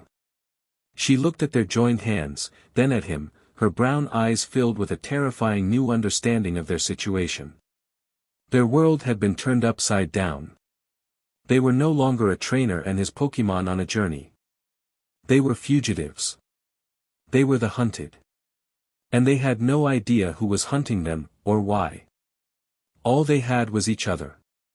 She squeezed his hand, her grip tight, a silent acknowledgement of the terrifying, unbreakable pact that now bound them. The adventure was over. The fight for their lives had just begun. Chapter 3, Echoes on the Wind. 3 days. 3 days of living like ghosts. They moved only in the gray hours of dusk and dawn, slept in shifts in the deepest parts of the woods, and ate whatever berries Ash could identify and whatever small fish he could catch with his hands in frigid streams. The world had shrunk to the singular, primal goal of survival. Every snapped twig was a potential threat, every shadow a possible enemy. Luna adapted with an astonishing, desperate grace. The sensory overload that had once crippled her was now being honed into a formidable weapon. Her hearing, once a cacophony, was beginning to resolve into layers of distinct sound. She could filter out the rustle of leaves to isolate the footfalls of a wandering scentrat from 50 yards away. She could hear the hum of power lines long before they came into view. She was becoming their early warning system, an extension of Ash's own aura sense. They were following a river north, keeping to the dense woods that bordered its rocky banks. Ash was trying to put as much distance as possible between them and their last known location. He knew it wasn't enough. The cold, organized feeling of the hunters had faded, but he didn't believe for a second they had given up. They were regrouping, reassessing. They would be back. It was Luna who heard it first. They were crouched in a thicket of ferns, sharing a handful of sour citrus berries for breakfast as the sun began to burn the morning mist off the river. She suddenly went rigid, her head snapping up, her long ears swiveling like radar dishes. "What is it?" Ash whispered, his own senses immediately on high alert. Pikachu, perched on a nearby rock, froze mid-nibble. A sound, she breathed, her eyes unfocused as she concentrated. High-pitched. Not a Pokémon. A fast, rhythmic clicking, and a hum. Getting closer. From the sky. Ash scanned the empty blue above them. He couldn't see or hear a thing. But he trusted her. Helicopter? No, she shook her head, her ears flattening slightly. Quieter. More like wings. But not. It's making the air vibrate. Ash didn't wait for a visual confirmation. Move. Now. They abandoned their meager breakfast and plunged deeper into the forest, away from the riverbank. They moved quickly, Ash in the lead, weaving a path through the ancient trees. Luna followed, her bare feet, now calloused and tougher, making little sound on the damp earth. They had been running for less than a minute when a shadow passed over them. Ash glanced up through the canopy and saw it, a sleek, black shape that looked like a monstrous bat, its wings beating the air with a deep, resonant thrum that Ash could now feel in his chest. A Noivern. But it wasn't wild. It wore a harness fitted with what looked like sensor pods. "They've got air support," Ash grunted, pushing himself faster. "It's tracking us." "It's not just tracking," Luna said, her voice tight with alarm. "It's listening. The clicking sound is some kind of echolocation. It's mapping the forest. They were being hunted with a frightening new level of sophistication. As they burst into a small, sun-dappled clearing, the Noivern dove. It didn't attack, but swooped low, unleashing a deafening boom burst. The sonic explosion ripped through the air, staggering them. The sheer volume was agonizing for Ash. For Luna, it was a physical blow. She cried out, stumbling to her knees and clamping her hands over her sensitive ears, her face pale with pain. Ash recovered a half-second sooner. He saw the Noivern banking for another pass. He also saw 3 black-clad Aegis operatives emerging from the trees on the far side of the clearing, cutting off their escape. Pikachu, Electroeb on the ground, between them and us. Ash commanded. Pikachu leaped into action, firing a crackling net of electricity that spread across the ground, creating a temporary, impassable barrier. The operatives skidded to a halt, unwilling to run into the energized trap. Ash hauled Luna to her feet. "Can you run?" She nodded, her eyes still squeezed shut in pain, but her body was already tensing to move. "Pikachu, back with me. Let's go." They sprinted from the clearing, a volley of what sounded like laser fire zinging past them, striking trees with sizzling thuds.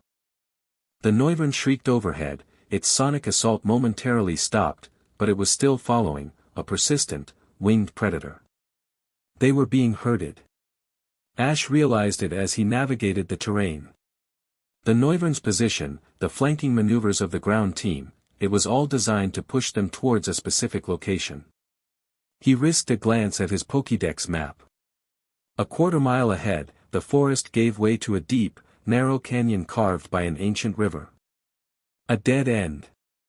Or a trap. "They're forcing us into the canyon," he said, his breath coming in ragged bursts.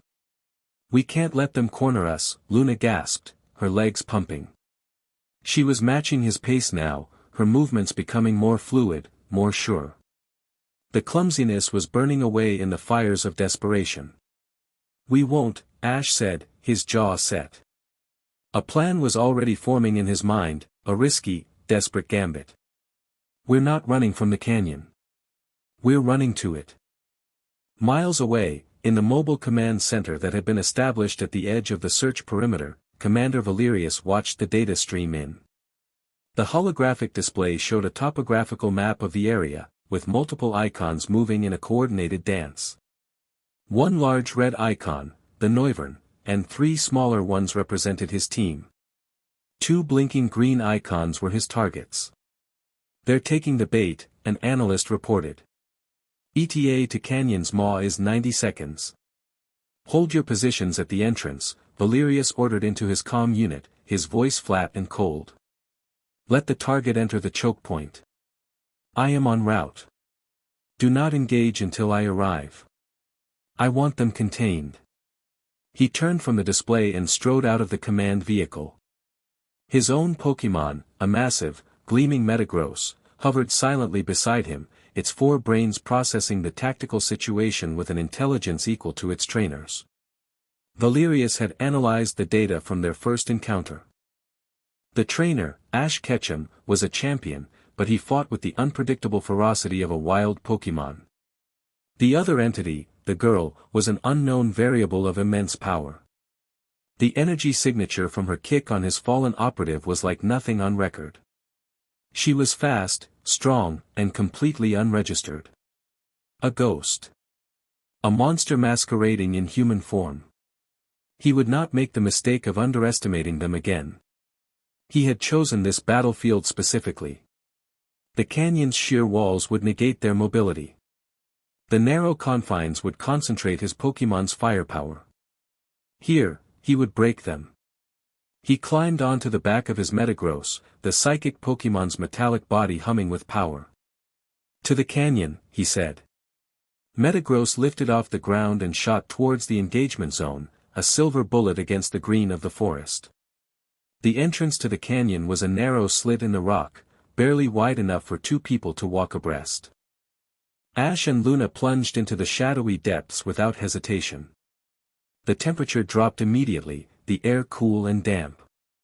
The walls on either side rose hundreds of feet, sheer cliffs of dark, weathered stone. They ran for another 50 yards before Ash pulled them to a stop behind a massive, fallen boulder. He peered back the way they had come. He could see the canyon entrance, a bright slash of daylight against the gloom. "They'll be here any second," Luna said, her breath misting in the cool air. She leaned against the rock wall, trying to catch her breath.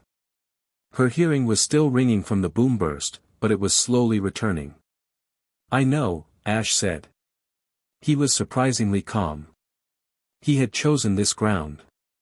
He had let himself be hurted because a running fight in the open was a losing battle. Here, he could control the engagement. "You did great, Luna. You're getting faster." She gave him a weak smile. Fear is a good motivator. He reached out and brushed a stray leaf from her pink hair. It was a small, unconscious gesture, but it made her breath catch. In the midst of this chaos, that simple, gentle touch was a profound statement. "I see you. We're in this together." "I'm going to need that speed," he said, his expression turning serious. "Their leader is coming. I can feel him. He's the strong one, the cold one. He'll have their most powerful Pokémon. I'll handle him. Their Noivern is your problem." She straightened up, her exhaustion forgotten. "What do I do?" "You ground it. Take it out of the air. It's their eyes and their biggest tactical advantage in here. Use the walls. You can jump higher than any human. Use that. Be fast, be unpredictable. Can you do it?" She looked at her hands, then at her legs. The memory of the kick she had delivered, the surprising, immense power she had felt, flashed in her mind. It had been instinct then. Now, he was asking her to wield it as a weapon. She nodded, her eyes filled with a fierce determination. "I can do it." "Good."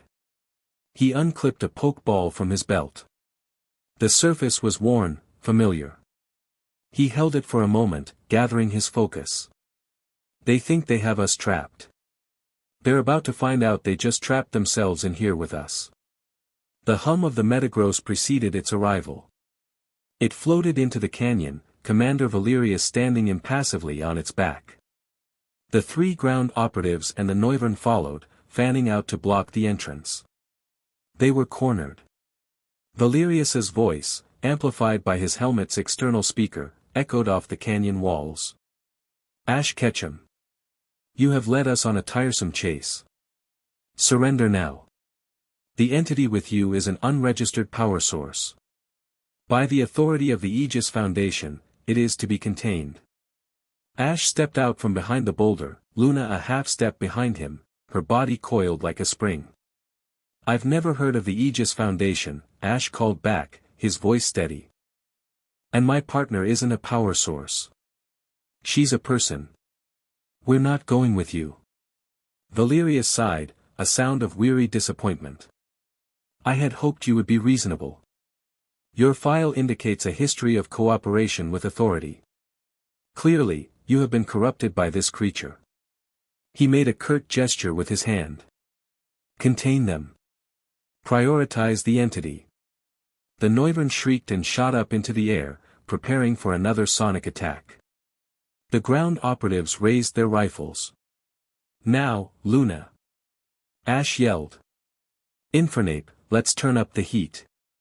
Ash threw his Pokeball. It burst open, and the flame Pokémon appeared in a blast of fire, landing in a crouch and letting out a defiant roar that challenged the canyon's echoes. Its head flame burned with a fierce intensity. At the same instant, Luna moved. She didn't run straight. She sprinted towards the canyon wall, her speed a shocking blur. She hit the sheer rock face and kept going, running vertically for 3, 4, 5 steps, defying gravity before launching herself into the air. She soared across the canyon, a pink comet aimed directly at the airborne Noivern. Valerius's composure finally cracked. A flicker of shock registered in his posture. "What? The Noivern, caught completely by surprise, tried to swerve. It was too late.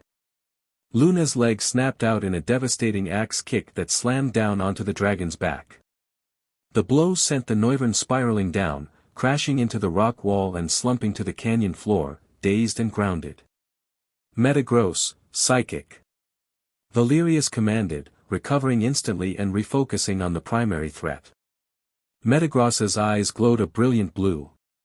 A wave of psychic energy shot towards Infernape. Dodge and flare blitz. Ash countered. But Ash did more than shout. He closed his eyes, his aura flaring to life. He didn't just give the command, he sent the feeling of the dodge, the arc of the attack, the exact point to aim for, directly into Infernape's mind. Infernape moved with a preternatural grace, evading the psychic blast by a hair's breadth. Cloaked in a raging inferno of blue-white fire, he shot forward like a rocket. Valerius's Metagross, a supercomputer in its own right, had predicted a standard flare blitz. It had not predicted the infinitesimal, aura-guided course correction that allowed Infernape to slip past its hardened defenses and slam into its side with the force of an explosion. The metallic giant crashed into the canyon wall with a deafening shriek of scraping metal. Impossible, Valerius breathed. Its movements, they're not predictive. He was fighting not just a Pokémon, but a trainer and Pokémon acting as a single conscious entity. The battle descended into beautiful, brutal chaos.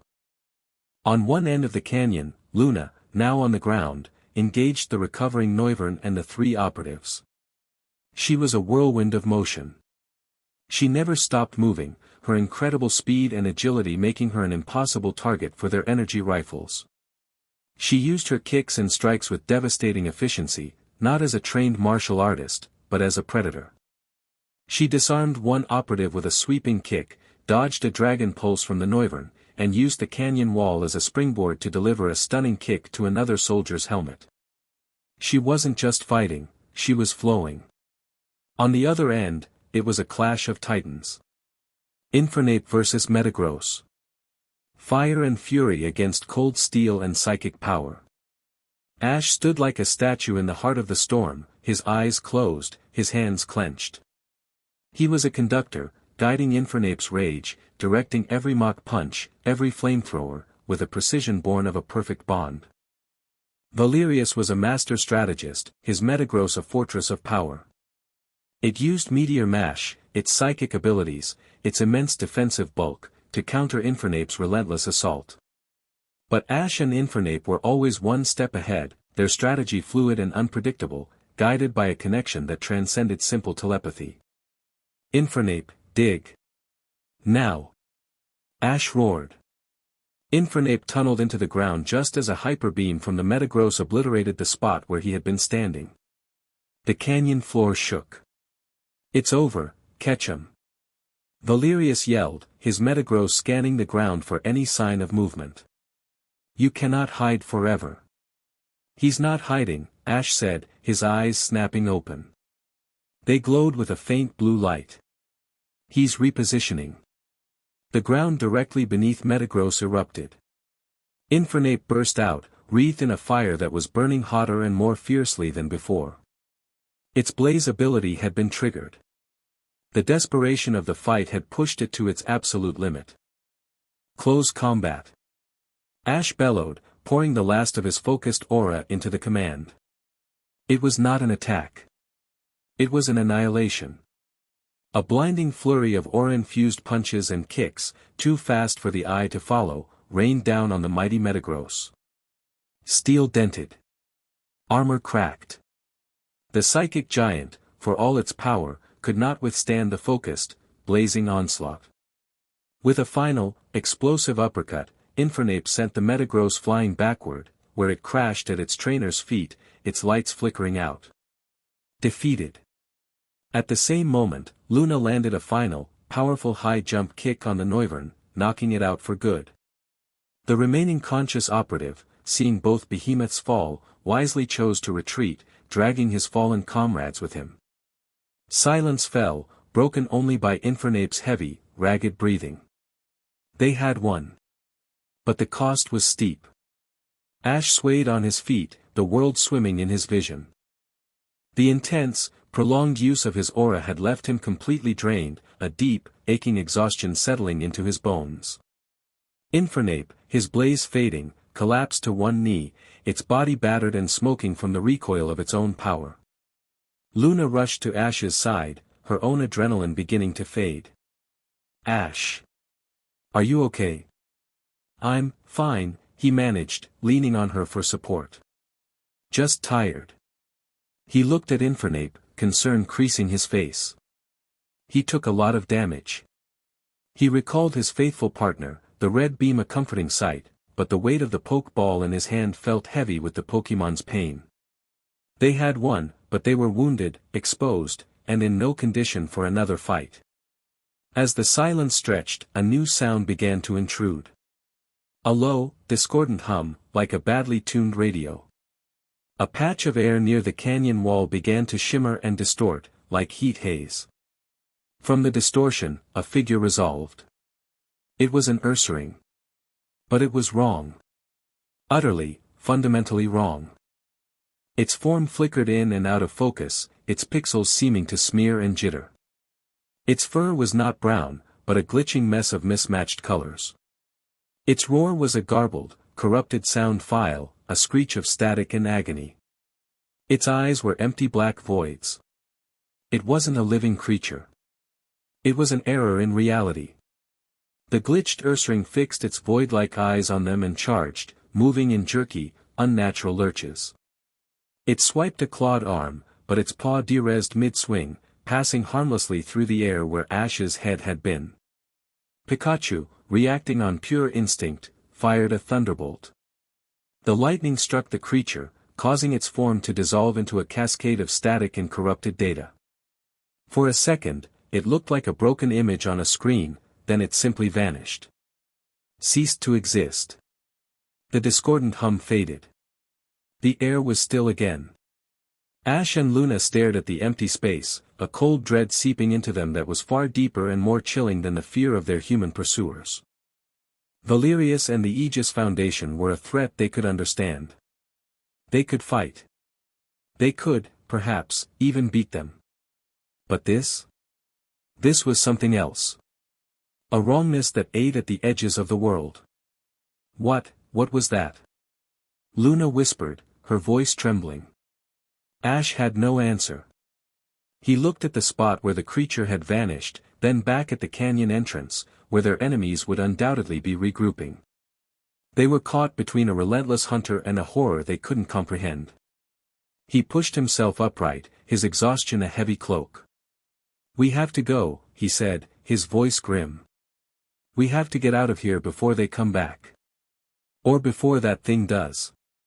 He took her hand, his grip tight, and they began to limp their way through the canyon, two fugitives running from two different kinds of darkness, the echoes of their impossible battle fading on the wind behind them. Chapter 4, The Whisperwood Hermit. The glitched Ursaring had left a scar on the world, and a deeper one on their minds. It was a terror beyond the physical threat of the Aegis Foundation. It was the chilling sense of a system breaking down, of reality itself fraying at the seams. For 2 days after their escape from the canyon, every shadow seemed to flicker, every gust of wind sounded like static. They pushed north, their pace slower now, their bodies aching and their spirits frayed. Ash's aura reserves were dangerously low, leaving him feeling blind and vulnerable. Infernape was still recovering in his Pokeball, the battle with Metagross having pushed him to the very edge. Their conversations were clipped, practical. "Which way? Do you hear anything? Is this water safe?" The easy camaraderie they had begun to rediscover was buried under a thick layer of fear and exhaustion. The silence between the words was heavy with unspoken questions about the glitched creature, about their dwindling options, about the future of a life lived on the run. It was during a cold, miserable night, huddled together for warmth under a rocky overhang while rain lashed down outside, that Ash finally broke the silence. "This can't go on," he said, his voice a low murmur against the drumming of the rain. "We can't outrun them forever, and we have no idea what those glitch things are. Running blind is how you get trapped."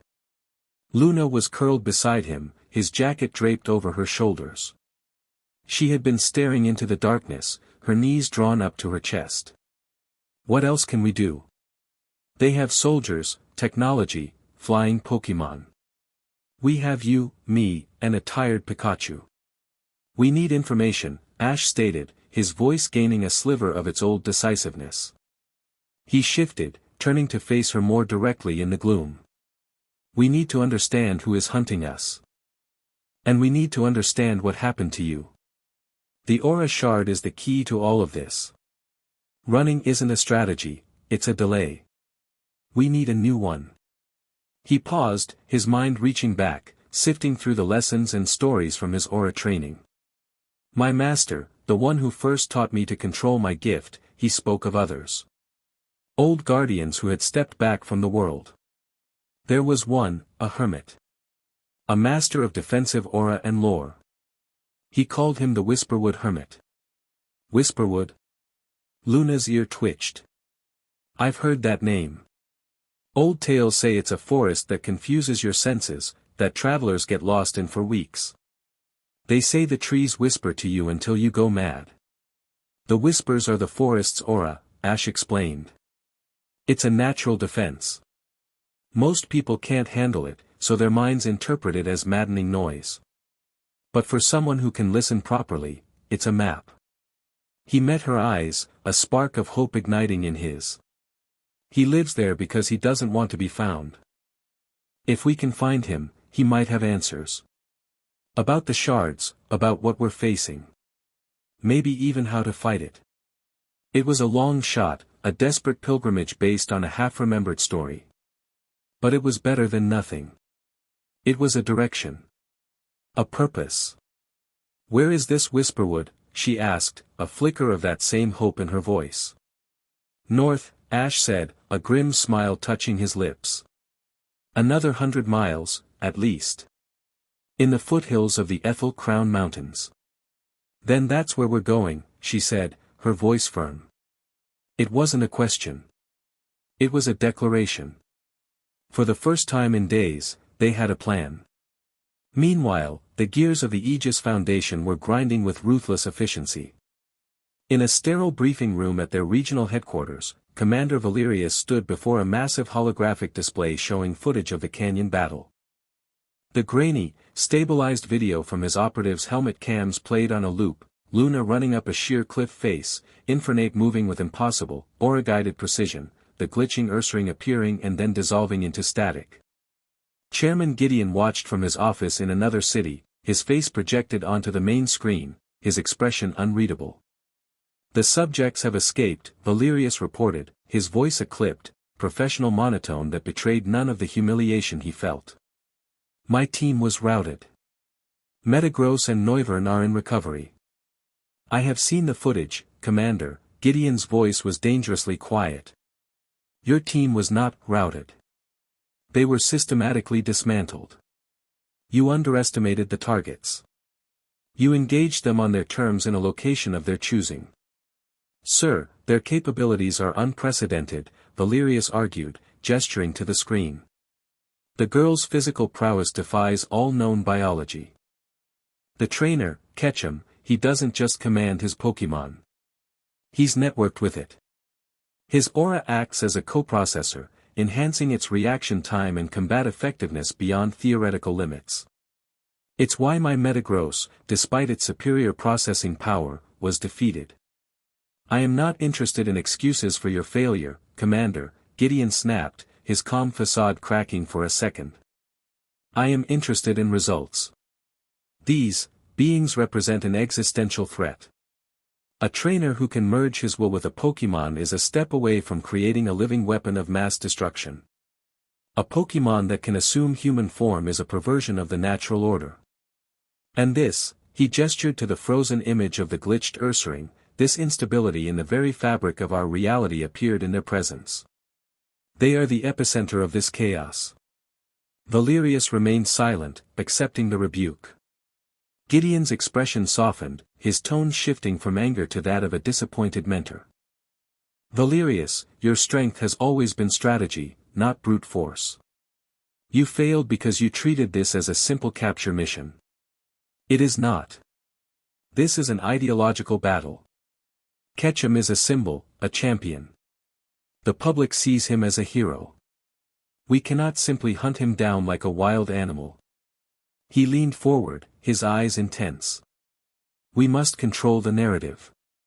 From this moment on, Ash Ketchum is no longer a champion. He is a rogue element. A dangerous researcher who has performed an illegal and unethical trans-species experiment on his own Pokémon, creating an unstable and dangerous entity. He is a threat to public safety. Aegis is not hunting a hero, we are protecting the world from a monster of his own making. Sir. Valerius asked, understanding dawning in his eyes. Launch the campaign, Gideon ordered. Full media saturation. Press releases, expert interviews, anonymous sources from the League expressing concern. I want wanted posters in every town. I want his face and the description of a dangerous pink-haired woman on every news broadcast in Ethel. Offer a substantial reward for any information leading to their capture.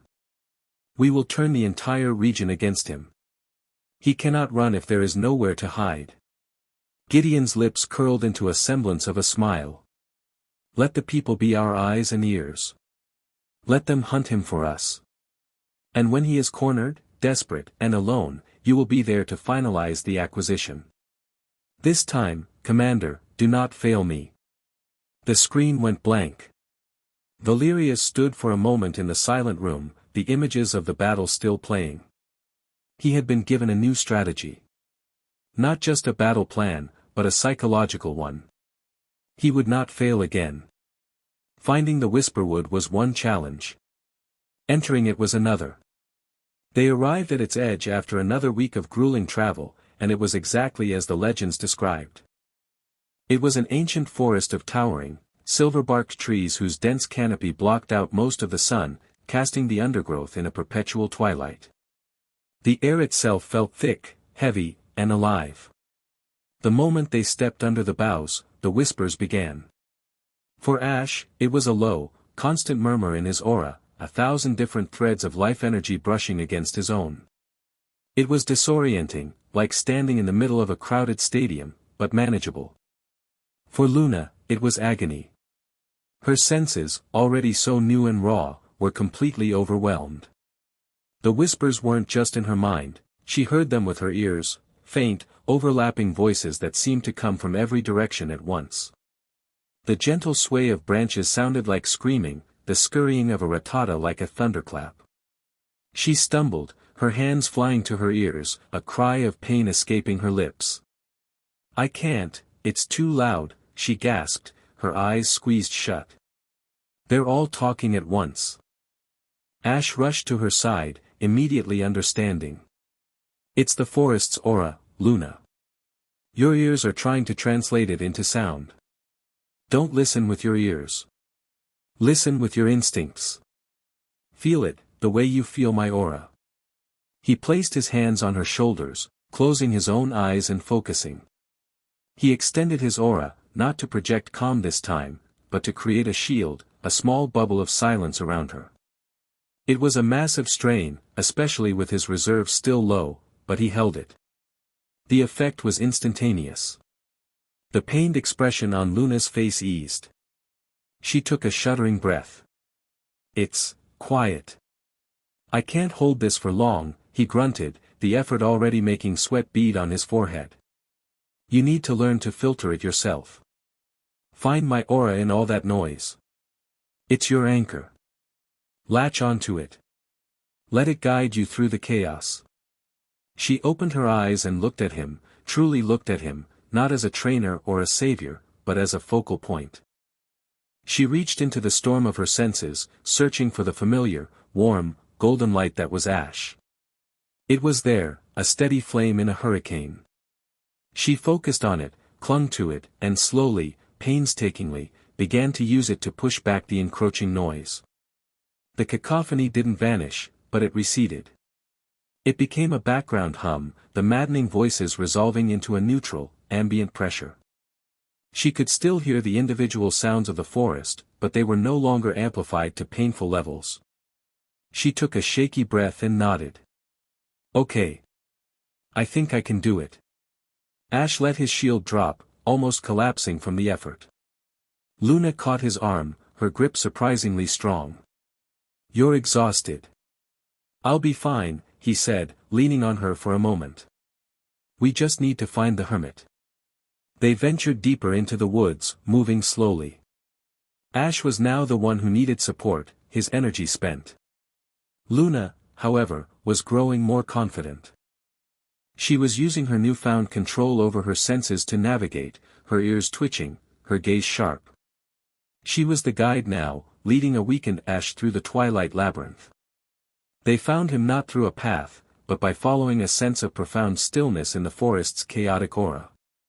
In the heart of the Whisperwood, in a clearing where the silver trees gave way to a tranquil pond, stood a small, simple hut woven from living branches. An old man sat on the porch, tending to a bonsai tree with meticulous care. He was ancient, his face a roadmap of deep lines, his long white hair tied back in a simple knot. He wore the simple robes of a recluse. This was Kale. He didn't look up as they approached. You took your time, he said, his voice a dry rasp like rustling leaves. The forest told me you were coming 2 days ago. It also told me you brought a great deal of trouble with you. Ash straightened up, bowing his head respectfully. Master Kale. My name is Ash Ketchum. We need your help. Kale finally looked up. His eyes were a startlingly pale blue, and they seemed to see right through Ash, weighing and measuring his spirit. His gaze then shifted to Luna, and his expression, for the first time, showed a flicker of surprise. So the old stories are true, he murmured, his eyes lingering on her hybrid features. A shard has been awakened. And it has chosen a most unusual vessel. He looked back at Ash. The boy who taught you, did he not warn you of such things? He told me they were dangerous, Ash admitted. He never told me this was possible. Kale sighed, setting aside his bonsai shears. Sit. Both of you. You look like you've been chased halfway across the region. You probably have. They sat on the porch steps, the sense of peace in the clearing a soothing balm after weeks of frantic survival. Kale went inside his hut and returned with 2 wooden cups of steaming herbal tea. The aroma was fragrant and calming. Now, he said, taking his seat once more. Tell me everything. And do not leave anything out. Especially the parts that flicker. For the next hour, Ash and Luna recounted their story. The poachers, the battle with Silas, the evolution. The discovery of the locket, the transformation, the escape from the cabin. The fight in the canyon, the strange, glitching Ursaring. As they spoke, Kale listened without interruption, his ancient eyes never leaving their faces. When they finished, a long silence settled over the clearing. Kale stroked his long, thin beard, his gaze distant. The Aegis Foundation, he said finally. I have heard whispers of them. A new power, arrogant and blind. They see a fire and try to stamp it out, not understanding that some fires are meant to burn. He looked at Luna. They call you a monster because they fear what they cannot control. You are not a monster. You are an echo. An echo of creation itself. What does that mean? Luna asked, her voice barely audible. The aura shards, child, are not mere power sources, Kale explained, his voice taking on the tone of a teacher. They are splinters of the power that sang the world into being. The power of Arceus. When the world was young, they were scattered, anchoring the raw potential of life to the planet. Most lie dormant. But when one is awakened by a sufficiently powerful and resonant aura, like the bond between a master trainer and his chosen partner at the peak of an emotional surge, it can rewrite the rules. He looked at Ash. Your bond with her, your absolute trust and faith in that moment of battle, followed by her evolution, it created the perfect storm. The shard didn't just give her power, it took the blueprint of her spirit and the shape of your love for her, and it wove them into a new form, the closest physical vessel it could manage, a hybrid of what she was and what you are. The concept was staggering. Luna looked at Ash, her cheeks flushing slightly at the mention of love. It was a word they hadn't dared to use, but Kale had spoken it as a simple fact. But the glitches, Ash pressed. What are they? Kale's expression darkened. That is the other side of the coin. The shards are beacons of creation. When one flares to life so brightly, it sends a ripple through not just our world, but the spaces between worlds. And in those empty spaces, things hunger. He leaned forward, his pale eyes intense. Call it the null. Call it the great nothing. It is the antithesis of creation. It is the cosmic error, the void that envies existence. It doesn't want to conquer or rule, it wants to unmake. The shard's light is a dinner bell for it. The glitches are its first touch upon our world, reality corroding where it tries to take hold. A chilling silence followed his words. The threat of the Aegis Foundation seemed almost trivial in comparison. Can it be stopped? Ash asked. Creation cannot be unmade so easily, Kale said. But its influence will grow as long as the shard is active. It will be drawn to you, to the source of the beacon. He looked at Luna. It is drawn to you. Luna paled, wrapping her arms around herself. Ash moved instinctively closer to her, a protective gesture. Kale watched the small movement, a faint, knowing smile on his lips. The Aegis Foundation is your immediate problem. The null is your ultimate one. You cannot fight either by running. He stood up, his old joints creaking. You need to rest. Properly. Both of you are running on fumes. Tonight, you are my guests. You will be safe here. The forest does not welcome uninvited soldiers. That night, for the first time in weeks, they slept without fear. Kale gave them his cot, insisting he preferred to meditate under the stars. The small space was cramped, but neither of them cared. They lay side by side, not touching, but intensely aware of each other's presence in the quiet darkness. Ash? Luna whispered after a long while. Yeah. He said the shard used the shape of your love for me. Ash's heart did a strange little flip in his chest. He turned his head on the pillow to look at her silhouette in the faint moonlight filtering through the hut's single window. He did. Is it true? She asked, her voice small, vulnerable. He didn't need to think about it. He didn't need to analyze it. It was the simplest, most obvious truth in his world. He had loved her as his Buniri, as his Lopunny, and the impossible, terrifying change to her form had done nothing to diminish that. It had only deepened it, complicated it, made it more real. Yeah, Luna, he whispered. It is. He reached out in the dark, his hand finding hers. Her fingers were cold, but they laced with his, her grip tight. It wasn't the desperate grip of a fugitive, but the gentle, certain touch of someone who had found their anchor. I think, she started, her voice trembling slightly, I think I feel the same way. Outside, Kale sat under the silver trees, his eyes closed. He could feel the two bright auras in his hut, no longer just a trainer and his partner, but two distinct lights, separate yet intertwined, their colors beginning to bleed into one another, creating a new hue he hadn't seen in a very long time. The world had thrown them into chaos, but here, in the heart of the quiet woods, they were finally beginning to find each other. Chapter 5, Stealing Silence. The sanctuary of the Whisperwood was a temporary reprieve, a breath held in the middle of a storm. For 3 days, under Kale's watchful eye, they rested and recuperated. Ash's aura reserves slowly refilled, the deep exhaustion seeping from his bones. Luna practiced with her new body, not fighting, but moving. She learned the limits of her speed, the power in her legs, the shocking sensitivity of her senses. She learned to run without stumbling, to leap through the trees with a silent, breathtaking grace.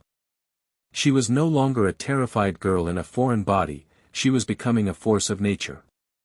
The quiet moments were just as important. The awkwardness that had defined their early interactions was melting away, replaced by a comfortable intimacy. They spoke for hours, rediscovering each other. She told him what it was like to see the world through a Lopunny's eyes, the simple joys of a good battle and the instinctual love for her trainer. He told her about his past journeys, the friends he'd made, the weight of the titles he carried, and the loneliness that sometimes came with them. Their bond, once a simple, powerful connection between trainer and Pokémon, was being reforged into something deeper, more complex, and infinitely more profound. The hand-holding had become effortless, the shared glances charged with unspoken understanding. On the third evening, Kale joined them by the tranquil pond as they watched a family of Psyduck paddle by. His expression was grim. "The outside world is not as peaceful as my forest," he said, his voice cutting through the quiet evening. He held out a small, outdated model of a Pokédex. "I maintain a connection, for emergencies. Your emergency qualifies." He showed them the screen. It was a news report from a major Ethel network. Ash's face was plastered across the display, under the headline, "Champion or Criminal? Rogue Trainer Wanted for Illegal Pokémon Experimentation." The report detailed, with a mix of feigned concern and sensationalism, how the reclusive Alolan champion Ash Ketchum was now the subject of a region-wide manhunt, instigated by the Pokémon and Human Welfare Regulation Agency, the Aegis Foundation. It spoke of a dangerous, artificial Pokémon-human hybrid he had created, a creature of unknown power and stability. They showed a grainy, zoomed-in shot from the Stonehollow battle, depicting Lopunny just after her evolution, a monstrous, unknown entity in their narrative. Ash's blood ran cold. "They're twisting everything." "They're not just twisting it," Luna said, her voice tight with anger as she stared at the screen. "They're painting you as a villain and me as a monster." Kale nodded grimly. "It is a clever strategy. They have turned public opinion into a weapon. Now, every town you enter, every person you meet, is a potential enemy. They have made you fugitives not just from them, but from the entire world. Running and hiding is no longer a viable option. You will be found." Ash stared at his own face on the screen, the determined expression of a cocky young champion now framed as the sinister smirk of a mad scientist. The injustice of it burned in his gut. But beneath the anger, his mind was cold and clear. Kale was right. Their strategy had to change. "Then we stop running," Ash said, his voice low and hard. He looked up from the screen, his eyes meeting Kale's. "We stop reacting and we start acting. We can't prove our innocence if we're hiding in the woods. We need to expose them. Show the world what the Aegis Foundation really is." "A noble goal," Kale said, a hint of approval in his tone. "But they are a fortress. Their secrets are well kept. How do you propose to expose a shadow?" "Every organization has a heart," Ash replied, his mind already working, piecing together a plan. "A central nervous system. A place where their data, their communications, their plans are stored. We hit them there. We steal their secrets and show them to the world." He looked at Luna, a question in his eyes. She didn't hesitate. The fear was still there, but it was now overshadowed by a fierce, protective fire. "Tell me what we need to do," she said. Kale stroked his beard, a slow, thoughtful motion. "There is an Aegis facility not far from here. It is disguised as a corporate research park on the outskirts of Orbug City. Publicly, it's Aegis Dynamics, a tech company. Secretly, it is their primary data hub for the Northern Ethel region." He looked at them, his pale eyes sharp. "It is also where they send the special assets they acquire. Pokémon and people with unusual abilities. It is a fortress and a prison. Infiltrating it would be suicide." "Not if you have the right keys," Ash countered. He looked at Kale. "You said the forest doesn't welcome uninvited soldiers. You know their patrols. Their schedules. You can create a diversion, can't you? A big one." Something that pulls their main security force away from the hub. A slow, wry smile spread across Kale's ancient face. The forest can be very persuasive when it wishes to be. I can give you a window. But it will be small, and the moment you step inside that building, you will be on your own. A window is all we need, Ash said. He turned to Luna, new, dangerous light in his eyes. It's time we reminded them why they should be afraid of us. Orburg City was a sprawling metropolis of steel and glass, a stark contrast to the ancient quiet of the Whisperwood. The Aegis Dynamics Research Park was on its western edge, a campus of sleek, modern buildings surrounded by meticulously manicured lawns and a high-tech security fence. It looked clean, professional, and utterly impenetrable. Ash and Luna lay on a ridge overlooking the facility, hidden in a cluster of dense pines. It was just after midnight, the campus lit by the cold, white glow of security lamps. Ash, dressed in dark clothing Kale had provided, was studying the layout through a pair of high-powered binoculars. Luna didn't need them. Her enhanced vision picked out every guard patrol, every camera rotation, every heat signature from the ventilation systems. 3 guard patrols, 4 men each, she murmured, her voice a soft whisper. Infrared cameras on all corners, overlapping fields of view. The fence is electrified, and has motion sensors every 10 yards. Kale said the main data hub is the central building, the one with the large satellite array on the roof, Ash said, lowering his binoculars. Sublevel 3. That's our target. He unclipped 2 poke balls from his belt.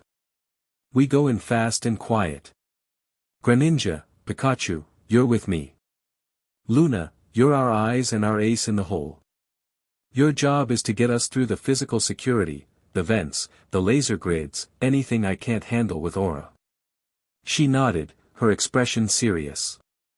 He had spent the last day briefing her, going over every detail of the plan, drilling her on her role. She was nervous, but she was ready. He looked at his Pokédex, which was synchronized with Kale's. A simple countdown timer was displayed on the screen. 5 minutes, he said. Get ready. They watched the facility below, the tension a palpable thing between them. At exactly midnight, the forest on the far side of the research park erupted. It wasn't a fire or an explosion. It was far stranger.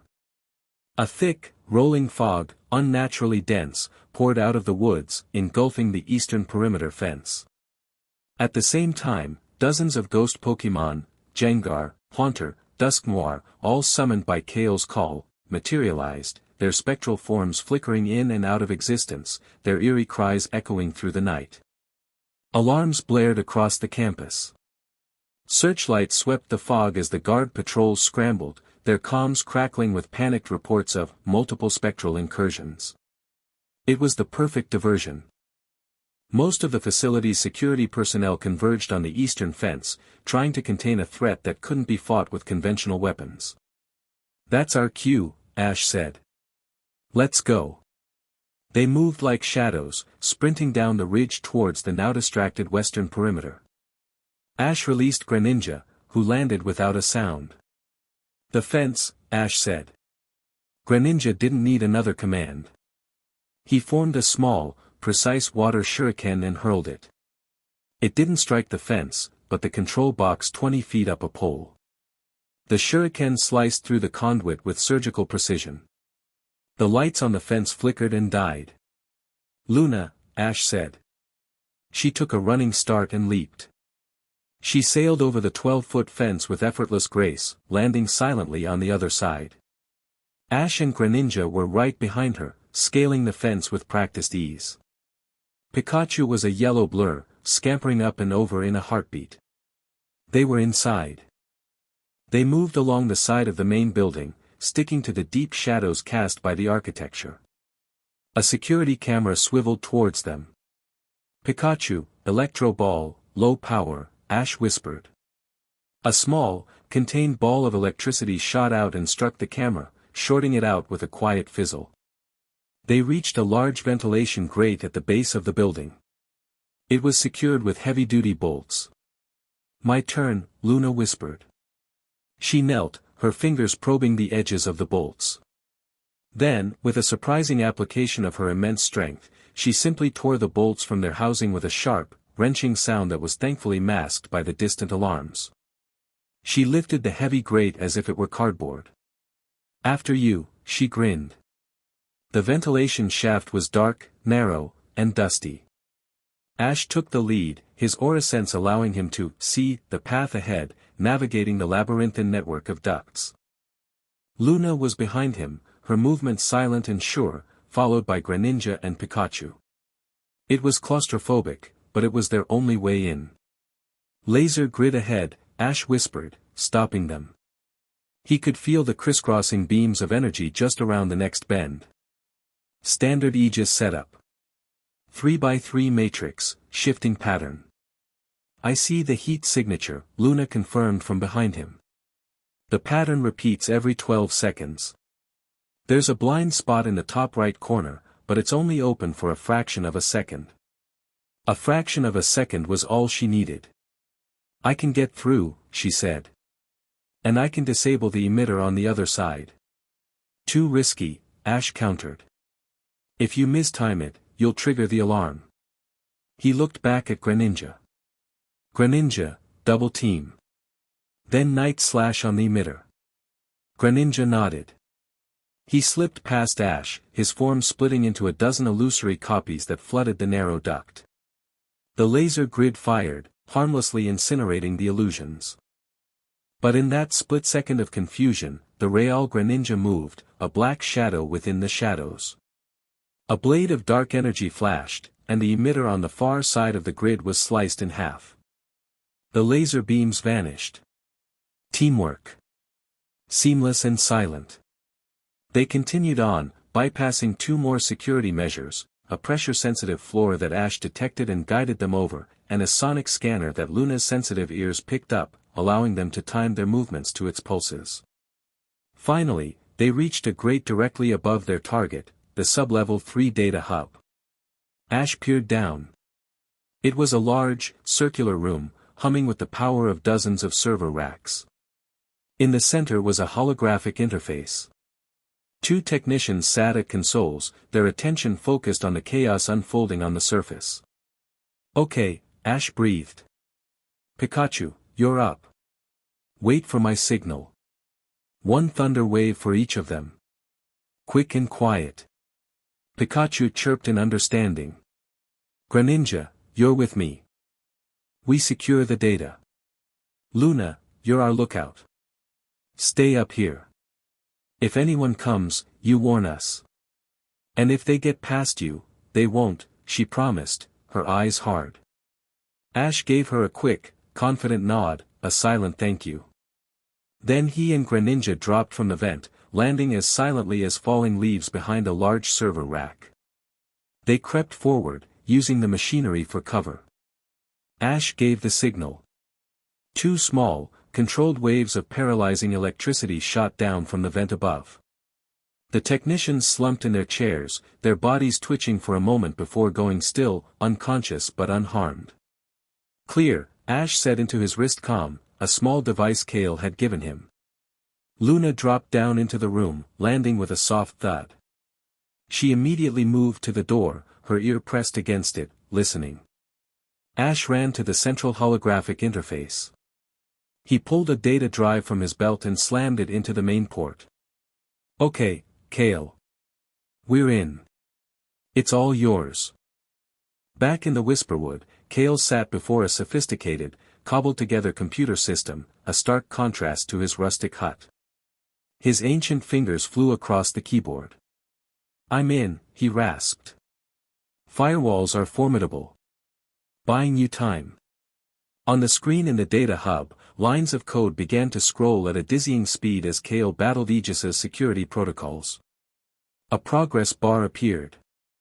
Data transfer, 1%. Transfer initiated, Ash confirmed.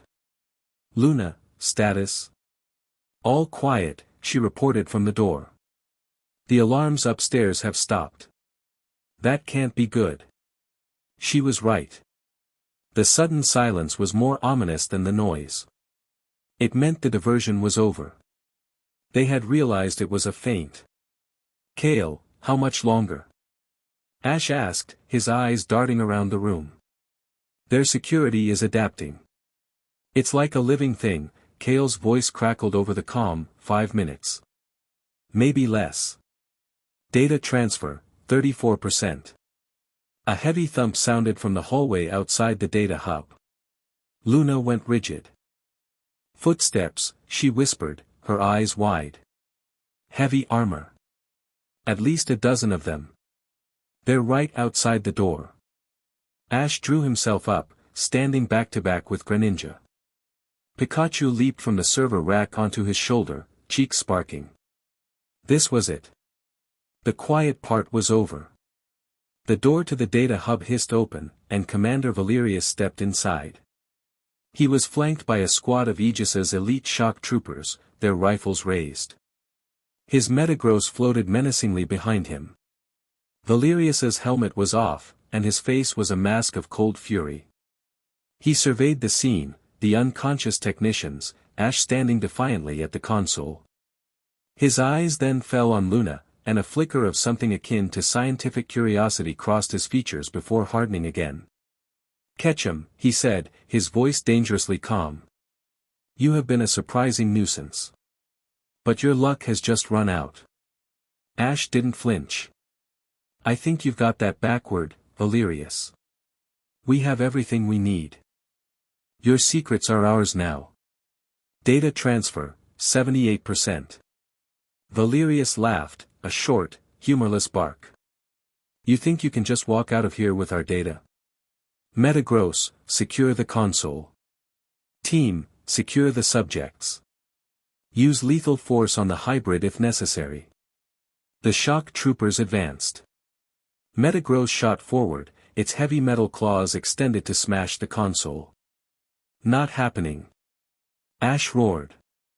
"Greninja, water shuriken. Pikachu, thunderbolt." The room exploded into a whirlwind of action. Greninja unleashed a volley of water stars that forced the troopers to take cover. Pikachu's massive thunderbolt slammed into Metagross, stopping its advance and engulfing it in a shower of sparks. But this time, Valerius was prepared. "Psychic terrain," he commanded. Metagross's eyes glowed, and a wave of pink energy washed over the floor, creating a bizarre, shimmering field. The terrain amplified psychic power and, more importantly, negated priority moves. Greninja's speed advantage was gone. Now, Zen Headbutt. Cloaked in psychic energy, Metagross charged, shrugging off the thunderbolt. It slammed into Greninja, sending him flying into a server rack, which exploded in a shower of sparks. "Greninja!" Ash cried out. While Ash was distracted, the troopers closed in. But they had forgotten about Luna. She met their advance like a storm. She moved through their ranks, a pink and gray blur of motion. She wasn't just fast, she was smart. She didn't meet their strength head-on. She redirected their momentum, used their numbers against them, her kicks and strikes targeting joints and weak points in their armor. She disarmed one, used him as a shield against a stun blast from another, and delivered a spinning kick that sent 3 of them crashing into each other like bowling pins. It was a beautiful, deadly dance. She was protecting the console. She was protecting Ash. Data transfer, 99%. A loud beep echoed through the room. "Transfer complete. Kale, you have it." Ash yelled over the din of battle. "I have it all," Kale's voice crackled triumphantly. "Gideon's personal logs, the illegal detentions, the research on the null anomalies. It's all here. Now get out." "Right." Ash recalled the injured Greninja. "Luna, fall back. We're leaving." Valerius's face was contorted with rage. "You're not going anywhere. Metagross, block the exit. Use flash cannon." Metagross positioned itself in the doorway and began to charge a massive sphere of silver energy in its claws. They were trapped. Ash looked at the destroyed server rack, then at the sparking power conduits exposed behind it. An idea, reckless and insane, sparked in his own mind. "Pikachu," he yelled, pointing at the conduits. "Full power. Hit it with everything you've got.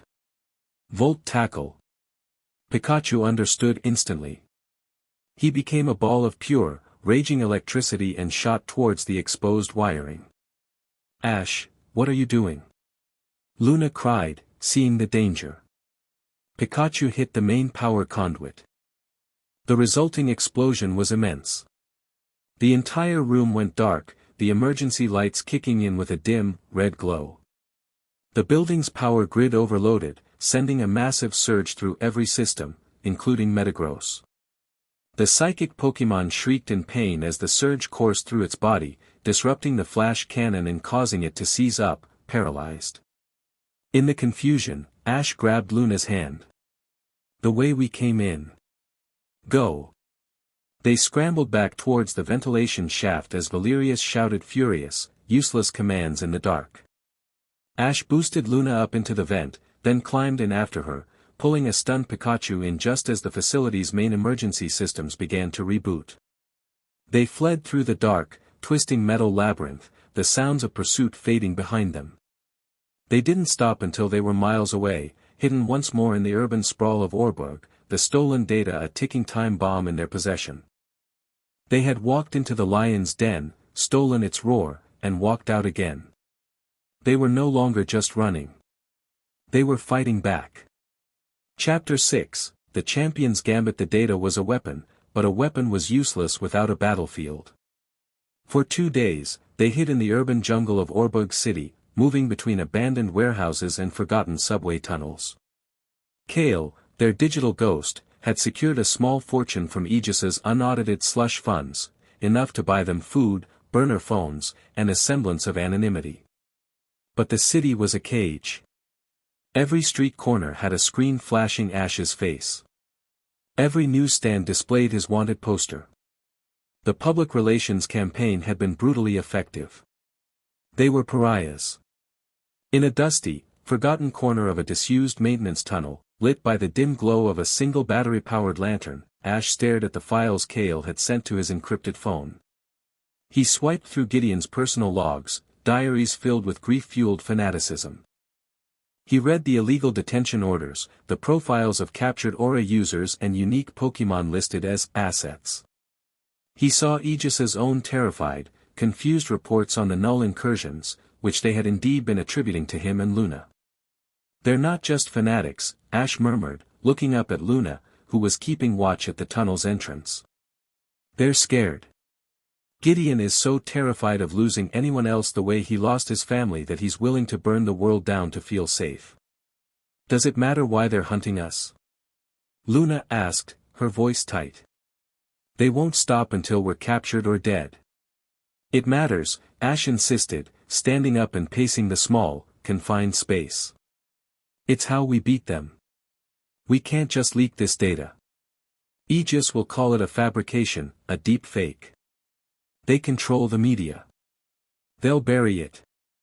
We need more than proof. We need a stage." A plan, audacious and impossibly risky, began to form in his mind. It was a strategy born not of a fugitive, but of a champion. A champion's prerogative was to challenge, to command the attention of the world.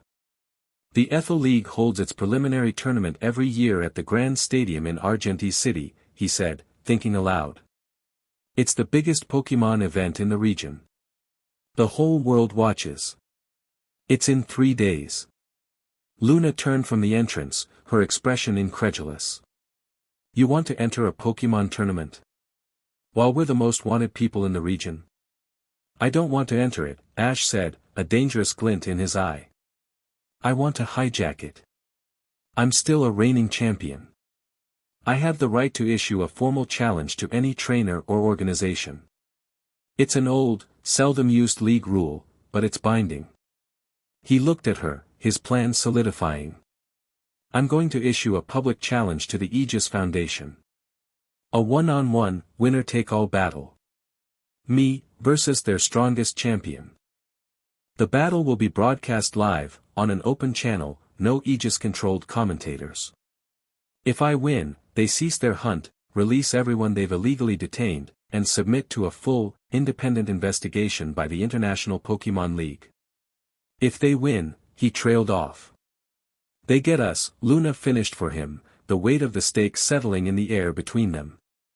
Ash, they'll never agree to that. It's insane. They have to, he countered, his confidence unwavering. Gideon wants to discredit me. He wants to prove to the world that I'm a rogue and you're a monster. What better way than to defeat me on the world stage, in a sanctioned battle? He's arrogant. He believes in his own power. He won't be able to resist the chance to utterly humiliate me and capture us publicly. He'll see it as the perfect trap. And is it? She asked, her voice soft. A trap? Every battle is a trap for someone, Ash said with a grim smile. We just have to make sure it's not for us. We'll have the world's attention. A captive audience. And when the battle is over, win or lose, we broadcast the data. To every screen in that stadium, to every phone watching the stream. We give them the truth, right after we give them the show of a lifetime. It was a breathtakingly bold gamble. It meant walking willingly into the heart of the enemy's territory, betting everything on a single battle, on the trust he had in his Pokémon, and in Luna. Luna searched his face, looking for any hint of doubt, but found only steel-hard resolve. This was the Ash she had seen on the battlefield against Silas, the decisive, brilliant strategist who could see 10 moves ahead. This was the champion. She walked over to him, closing the space between them. Okay, she said, placing a hand on his arm. Let's go pick a fight. The challenge, issued through a series of untraceable public forums and directly to the Pokémon League via Kale's back channels, sent shockwaves through the Ethel region. It was an unprecedented move. A wanted fugitive, a supposed criminal, challenging his pursuers to a formal, public duel. In his gleaming office, Chairman Gideon laughed. It was a genuine, triumphant laugh. He's doing our work for us, he said to the holographic image of Commander Valerius. He's arrogant. He believes his own legend. He thinks he can solve this with a Pokémon battle, like some child's fantasy. Sir, it could be a trick, Valerius cautioned, his voice a low hum of suspicion. He's proven to be a dangerously unconventional strategist. Of course it's a trick. Gideon's eyes shone with fanatical glee. He intends to use the platform to spread his lies. But we control the stadium security. The moment the battle is over, my teams will move in. The League's authority ends where a public safety crisis begins. We will let him have his little show. Let him fight you, Valerius. Let the world see our finest commander dismantle this so-called champion. Let them see the hybrid for the unstable creature it is. We will beat him in the arena of his choosing, and then we will take him. It will be our greatest victory. He leaned back in his chair. Accept the challenge. Make the arrangements. And Valerius, do not just defeat him. I want you to break him. Yes, Chairman, Valerius replied, his face a cold, emotionless mask. But inside, a fire of vengeful purpose was burning. He had been humiliated in the canyon. This was his chance to reclaim his honor and erase his failure. He would not just break Ash Ketchum. He would grind him into dust. The day of the battle, the air in Argente's city crackled with an almost unbearable tension. The grand stadium was a colossal structure of white stone and shimmering glass, a modern coliseum packed to the rafters with tens of thousands of spectators. Millions more were watching the live broadcast around the world. It was more than a battle, it was a global event. Beneath the stadium, in the stark, concrete waiting room reserved for challengers, Ash was a picture of calm. He methodically checked his Pokémon's conditions, murmuring words of encouragement to each. Pikachu, Sceptile, Infernape, they were rested, focused, and ready. The bond he shared with them was a palpable force in the small room. Luna paced nervously, her long ears twitching at the roar of the crowd that filtered through the walls. She was dressed in simple, dark athletic clothes they had bought in Orburg, a stark contrast to the tactical gear she had last faced. "I don't like this," she said, stopping her pacing to look at him. "I feel useless. I should be out there with you." Ash walked over to her, taking her hands in his. They were cold. "You have the most important job," he said, his voice low and steady, for her ears only. "Kale is patched into the stadium's broadcast network. When I give the signal, and only when I give it, you have to hit send on this." He handed her the burner phone containing the data. "That's our checkmate. No matter what happens out there, the truth gets out. I'm trusting you with that." He squeezed her hands. "Besides," he added, a small smile playing on his lips, "I might need you for a last-minute substitution." Her eyes widened slightly, but she nodded, her resolve hardening. She took the phone, her fingers curling around it. "Just, be careful." "Always," he promised. He leaned in and, for the first time, pressed a quick, gentle kiss to her forehead. It was a simple, profound gesture that said everything they didn't have time to say. Before she could react, the door opened and a league official stood there. "Champion Ketchum. It's time." Ash gave Luna one last, confident look, then turned and walked down the tunnel toward the blinding light and the roar of the world. He emerged onto the field to a chaotic symphony of sound. A mixture of boos from those who believed the Aegis propaganda, and cheers from those who still saw him as a hero. He ignored it all, his eyes scanning the stadium, taking in the energy, the atmosphere. He walked to his side of the field, Pikachu leaping from his shoulder to stand beside him, a tiny beacon of defiance. Across the vast field, Commander Valerius emerged from the opposite tunnel. He was not in his tactical gear, but in a formal, high-collared Aegis uniform that looked more military than corporate. He moved with a cold, predatory grace, his face unreadable. The announcer's voice boomed through the stadium. "This is an unprecedented one-on-one, full 6-on-6 battle. On one side, the challenger, Alolan champion Ash Ketchum. On the other, representing the Aegis Foundation, Commander Valerius. Trainers, send out your first Pokémon." Valerius sneered. "Let us begin with something to counter your usual reliance on speed. Go, Bronzong." The large, bell-shaped Pokémon materialized, hovering over the field with a low, resonant hum. Its heat-proof ability would render most of Infernape's attacks useless. A strategic, intelligent choice. Ash grinned. Valerius expected him to lead with a powerhouse. He was going to give him a puzzle instead. "Sceptile, I need you." The forest Pokémon appeared, landing in his customary low crouch, blades at the ready. The battle that followed was a masterclass. It wasn't a brawl, it was a high-speed chess match. Ash's Sceptile, despite the type disadvantage, used its incredible speed and unorthodox moves like dual chop and rock slide to keep the bulky Bronzong off balance, chipping away at its defenses. Valerius was brilliant, using his Bronzong's psychic abilities and heavy defense to control the battlefield.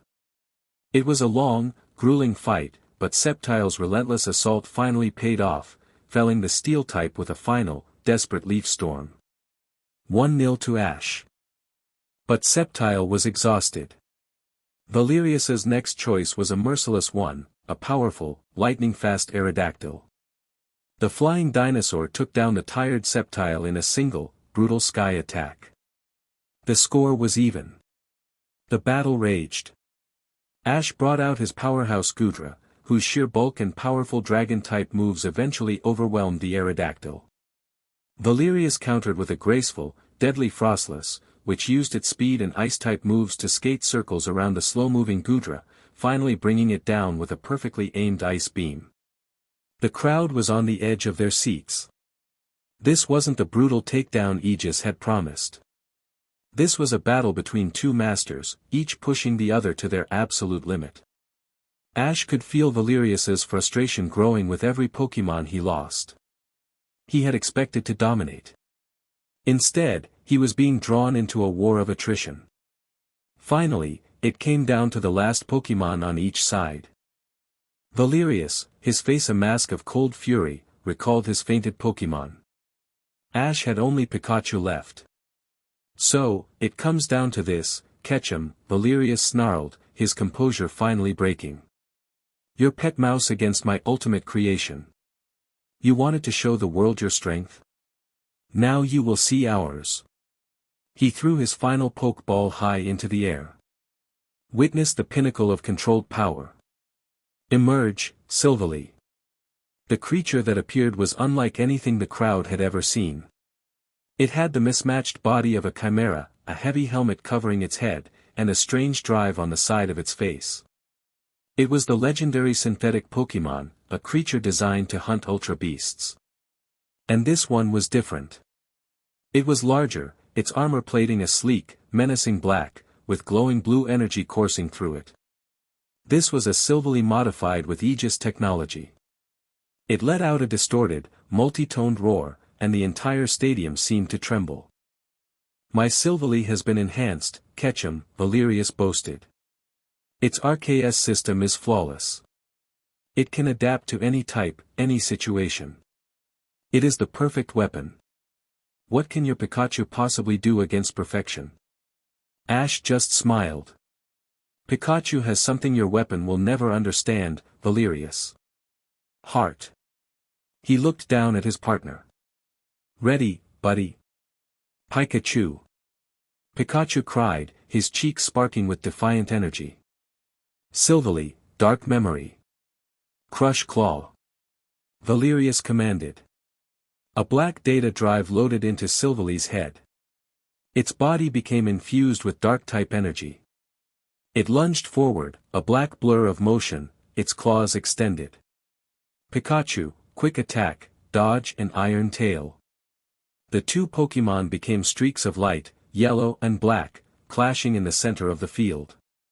Silvally was incredibly fast and powerful, its Aegis enhancements pushing it beyond its natural limits. But Ash and Pikachu were a symphony of motion, their 10-year bond a weapon in itself. Pikachu dodged, weaved, and struck, his movements guided by Ash's silent, aura-laced commands. The battle was brutal. Silvally switched type seamlessly, from dark to steel to fire, each time forcing Ash and Pikachu to adapt their strategy on the fly. Pikachu was taking heavy hits, but he refused to go down, his small body fueled by an indomitable will. Finally, Valerius saw his opening. Pikachu, stumbling after dodging a fiery multi-attack, was momentarily exposed. It's over. Silvally, Giga Impact. Silvally cloaked itself in a devastating aura of purple and gold energy and charged, an unstoppable missile of pure force. There was no time to dodge. Back in the waiting room, Luna's hand flew to her mouth, her heart stopping. Pikachu. Ash yelled, but it wasn't a command. It was a cry of desperation. But as the Silvally was about to hit, Ash did something no one expected. He ran forward. He moved with a speed that wasn't quite human, his body glowing with a faint blue aura. He slid in front of Pikachu, bracing himself, and thrust his hands forward. He caught the Giga Impact. A shockwave erupted from the point of impact, throwing up a huge cloud of dust. The stadium fell into a stunned, absolute silence. As the dust settled, the impossible sight was revealed. Ash was on one knee, his arms trembling violently, his clothes torn, but he was holding the rampaging Silvally at bay, his hands glowing with a fierce blue energy, a shield of pure aura. No, one, hurts, my family, Ash gritted out through clenched teeth. He roared, and with a final, desperate surge of power, he shoved. The Silvally, its Giga Impact spent, was thrown backward. Ash collapsed to the ground, his aura shield shattering, his energy completely spent. Valerius stared, his mind unable to process what he had just seen. A human had stopped a Giga Impact. But the battle wasn't over. Pikachu, seeing his trainer fall, seeing him sacrifice himself for him, let out a piercing cry of pure, untempered rage. The electricity stored in his cheeks erupted, not as a controlled attack, but as a cataclysmic explosion of power. The sky above the stadium darkened as storm clouds gathered instantly. "Pikachu," Ash managed to whisper from the ground. 10 million volt thunderbolt, it was their Z-move. Their ultimate bond. Pikachu leaped high into the air, a rainbow of colors swirling around him as he gathered every last ounce of his power. He became a living sun of electrical energy. "Now!" Ash screamed. Pikachu unleashed the Z-move. It wasn't a bolt of lightning. It was a biblical flood of it, a wave of multicolored energy so vast it filled the entire field. It slammed into the recovering Silvally with the force of a meteor. The explosion was blinding. The sound was deafening. When the light faded, the Aegis-enhanced Silvally was lying in a smoking crater, completely and utterly defeated. Ash had won. A moment of stunned silence, and then the stadium erupted into a roar so loud it shook the foundations. They had witnessed a legend. Ash, struggling to his feet, looked across the field at the broken, kneeling form of Valerius. He then looked up at the main view screen. He gave a sharp, almost imperceptible nod. In the waiting room, Luna's eyes were filled with tears of pride and relief. She looked at the phone in her hand, at the single button on the screen that said, "Broadcast." She pressed it. On the main view screen, the image of a triumphant Ash was suddenly replaced. Chairman Gideon's face appeared, taken from his own logs, his voice filled with cold fury. "My family did not die so that others could be reckless with powers they do not understand." The screen split, showing images of captured Pokémon in energy cages, profiles of detained Aura users labeled unstable, and Aegis's own reports on the null, admitting they had no idea what it was. The truth, in all its ugly, unedited glory, flooded every screen in the stadium and every device watching the broadcast. The roar of the crowd died, replaced by gasps of shock and murmurs of outrage. Valerius looked up at the screen, his face ashen. He had been a tool. A weapon wielded by a grief-stricken madman. Everything he had fought for was a lie. Ash, standing tall despite his exhaustion, pointed a trembling finger at Valerius. "You wanted to show the world our power," he yelled, his voice raw but carrying across the now silent stadium. "This is our power. The truth. Now release them. Release them all." The crowd found its voice again, but it was not a cheer. It was a chant. A single word, rising from tens of thousands of throats, a tidal wave of judgment aimed at the Aegis Foundation. "Release them. Release them. Release them." In the chaos, black-clad Aegis troopers began to flood the stadium exits, but they were met by a wall of enraged citizens and the arrival of official International League security forces, led by a grim-faced Cynthia and a furious Lance. The gambit had worked. Aegis's public power was shattered. But as League officials apprehended a catatonic Valerius, and Ash finally allowed himself to collapse into the arms of the medics rushing onto the field, a single squad of Aegis loyalists, led by a different, even more ruthless-looking commander, managed to extract Chairman Gideon from his headquarters. He had been disgraced, his foundation broken, but he was not captured.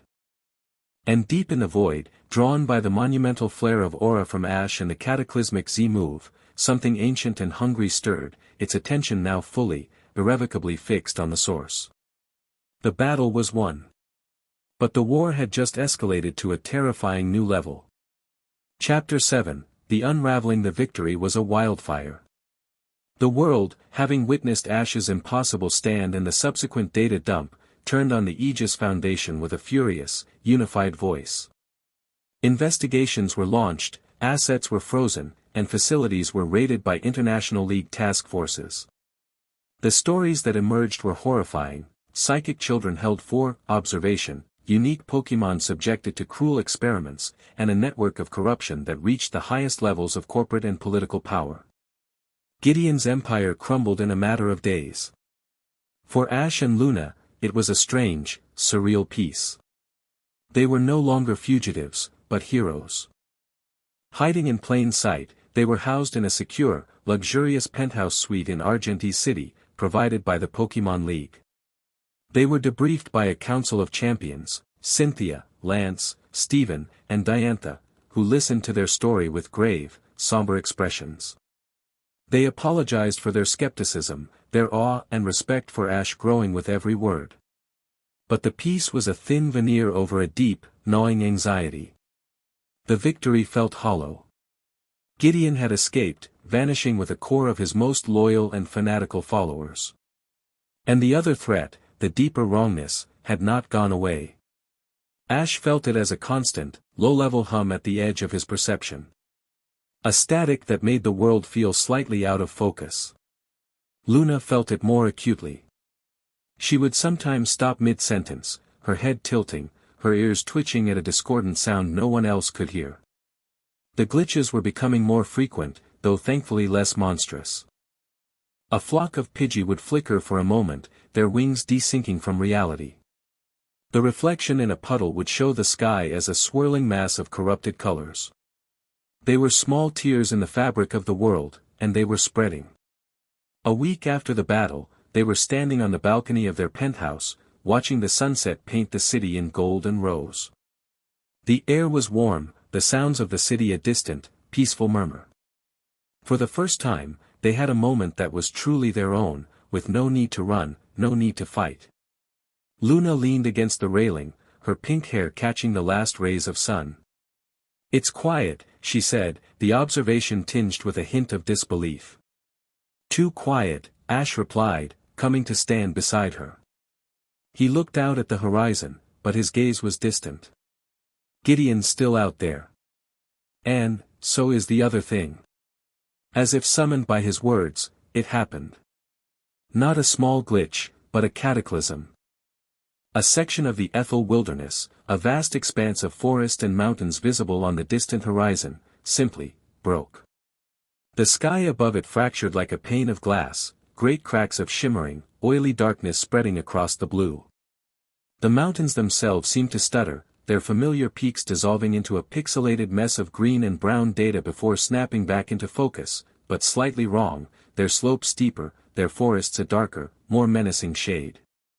A wave of pure, negative energy washed over the city, so potent that every pane of glass in their penthouse vibrated, and every Pokémon in the city let out a collective cry of distress. Ash staggered, clutching his head as the wave of Antiaura hit him. It felt like his very soul was being scraped by sandpaper. Beside him, Luna cried out in pain, her senses overwhelmed by the sheer wrongness of it. Alarms blared across the city. On the streets below, people were panicking, pointing at the fractured sky on the horizon. Before Ash could even process the event, the air in the center of their balcony shimmered and tore open. It wasn't a glitch, it was a deliberate, violent rip in space. From the swirling vortex of pink and silver energy, a colossal Pokémon emerged, its form immediately recognizable and utterly terrifying. Palkia. The deity of space itself. But it was wounded.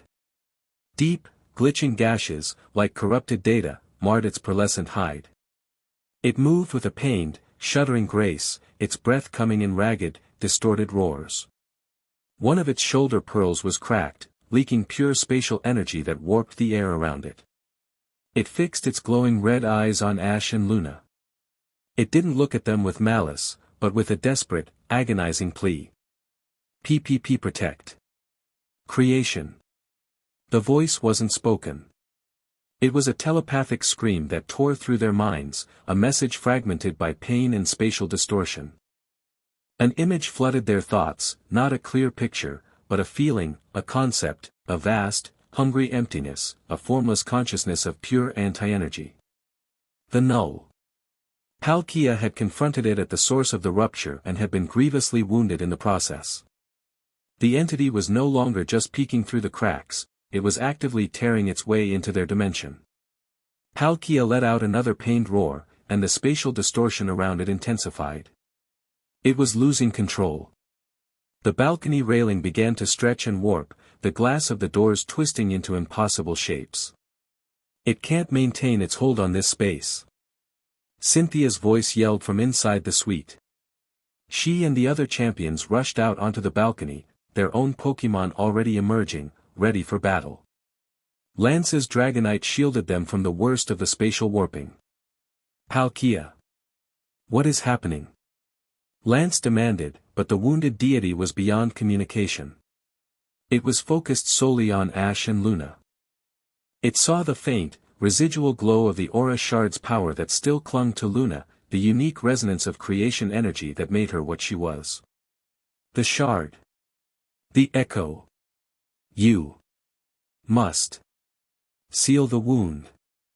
With a final, gargantuan effort, Palkia raised its head and fired a beam of spatial energy, not at them, but at the fractured sky on the horizon. The beam created a stable, shimmering gateway, a tunnel through warped space leading directly to the heart of the unraveling.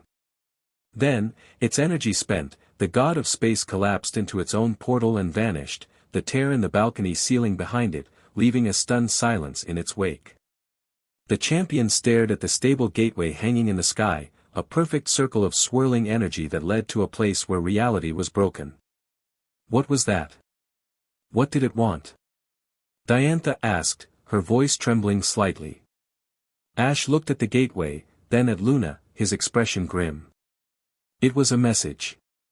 And a path. The null is breaking through. That place, he pointed to the portal, that's the front line.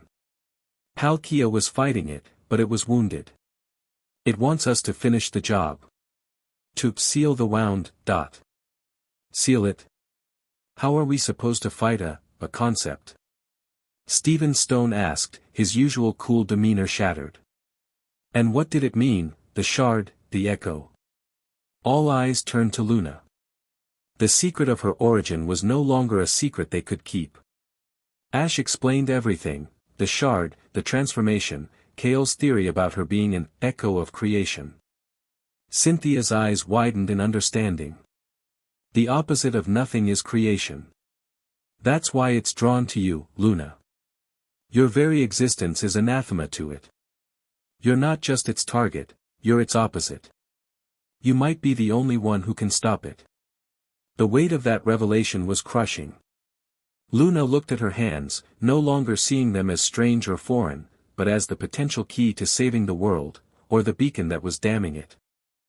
Suddenly, a sleek, black aircraft, an unmarked Aegis model, shot past the building and hovered near the portal. Ash and the champions immediately tensed, their Pokémon readying for another fight. But the ship's ramp lowered, and a single figure walked out onto it, standing before the swirling gateway. It was Commander Valerius. He was no longer in uniform. He wore simple, functional gray fatigues. His face was gaunt, his expression stripped of its arrogance, replaced by a hollow, weary resolve. He was alone. Ketchum, his voice, projected from the ship, was flat, devoid of its usual cold authority. We need to talk. We've got nothing to say to you, Valerius, Lance growled, his Dragonite moving protectively in front of Ash. Please, Valerius said, the word sounding foreign and difficult on his lips. Gideon is gone. Most of Aegis is dismantled. But a few of us, we saw the truth. We saw Palkia. We've been tracking these anomalies for months. We were just pointing the blame at the wrong source. He gestured to the portal. My remaining sensor teams have confirmed it. That area of the wilderness is no longer just warped. It's being overridden. Erased. The laws of physics are breaking down. Whatever that thing is, it's not a Pokémon. It's an extinction-level event. My obsession with capturing you blinded me to the real threat. Gideon's obsession blinded us all. He looked directly at Ash, a flicker of something that looked almost like respect in his cold eyes. You were right. I was wrong. But that doesn't matter now. What matters is that thing must be stopped. My people, what's left of them, have analyzed the energy pouring from that rift. It's pure anti-energy. Conventional weapons, even Pokémon attacks, will be all but useless against it. It's like trying to punch a hole in a shadow. He paused. But the energy signature from your Z move in the stadium, the energy that still clings to the hybrid girl, it's the opposite. A creative, foundational energy. It caused a measurable rollback of the entropy field when you used it. It's the only thing we've seen that can actually affect it. A reluctant alliance. Ash had never imagined it, but here it was. Their former hunter, humbled and horrified by the true nature of the enemy, was offering them his help. His technology. His knowledge. What are you proposing, Valerius? Cynthia asked, stepping forward, her Garchomp rumbling a low warning at her side. A joint operation, Valerius stated. My scientists believe the only way to seal that wound is from the inside, at its source. We can use our technology to help you get there and to monitor the integrity of this reality while you're in there. We can provide support. But you, he looked at Ash and Luna, you are the only ones who can deliver the payload. You are the weapon. The choice was stark. To save the world, they had to trust their most relentless enemy. They had to walk into a wound in reality, into the domain of a cosmic horror, with no guarantee of success, no certainty they would even come back. Ash looked at Luna. He saw the fear in her eyes, but beneath it, the same steel resolve he felt in his own heart. She had been born of a crisis, a creature of impossible power. Perhaps this was her purpose. Their purpose. He then looked at Cynthia, Lance, and the other champions, their faces grim but determined. They weren't alone in this. Finally, he looked at Valerius, standing on the edge of his ship, a fallen commander offering a final, desperate gambit. All right, Valerius, Ash said, his voice ringing with a clear, unwavering authority that commanded the attention of everyone present. You've got yourself an alliance. Brief us. We're going in. The quiet peace was over. The true final battle was about to begin. They were no longer fighting for their freedom, but for the continued existence of everything. Chapter 8, The Heart of Creation. The world inside the gateway was a nightmare given form. It was a non-space, a canvas of unreality where the laws of physics were merely suggestions, and existence was a flickering candle in a hurricane. They stood on a floating shard of what had once been a mountainside, the rock beneath their feet glitching, its texture shifting from granite to smooth glass to corrupted, static-filled data. Above them, the sky was a swirling vortex of bruised purples and sickly greens, shot through with cracks of absolute blackness that seemed to drink the light. The air itself was thin, tasting of ozone and despair. It was filled with a constant, low, discordant hum that vibrated in their bones, the sound of reality being unmade. Their coalition was small, a desperate fellowship at the end of the world. Ash and Luna stood at the forefront, the very air around them seeming to warp less intensely, repelled by the faint aura of creation that clung to them. Pikachu was a tense ball of sparking energy on Ash's shoulder. Cynthia and her Garchomp were beside them, the champion's face a mask of grim determination. Lance hovered above on his Dragonite, a stoic sentinel against the impossible sky. Valerius, along with a small team of his most loyal, repentant scientists and soldiers, had established a precarious beachhead, their advanced technology struggling to get a foothold in the hostile environment. Energy readings are off the scale, Valerius's lead scientist called out from a humming console, her voice strained. The entropy field is increasing exponentially. This entire pocket dimension is collapsing. We have maybe 30 minutes before the breach becomes irreversible. Valerius strode over to Ash, his gaze fixed on the epicenter of the chaos, a pulsating sphere of pure blackness a mile away that served as the heart of the null's influence.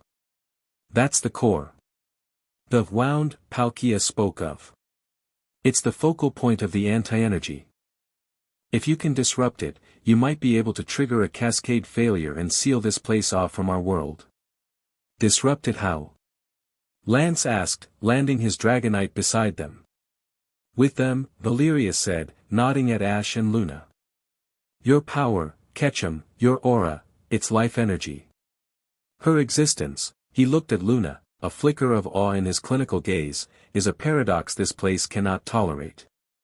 You don't need to destroy it. You just need to overwhelm it. Drown the nothing in something. Before they could formulate a more detailed plan, the null fought back.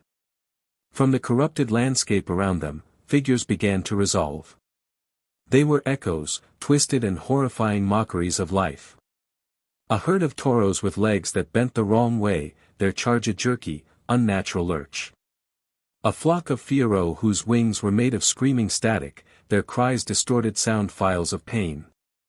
They were not living things, they were antibodies of the void, sent to erase the intrusion of life. They're coming.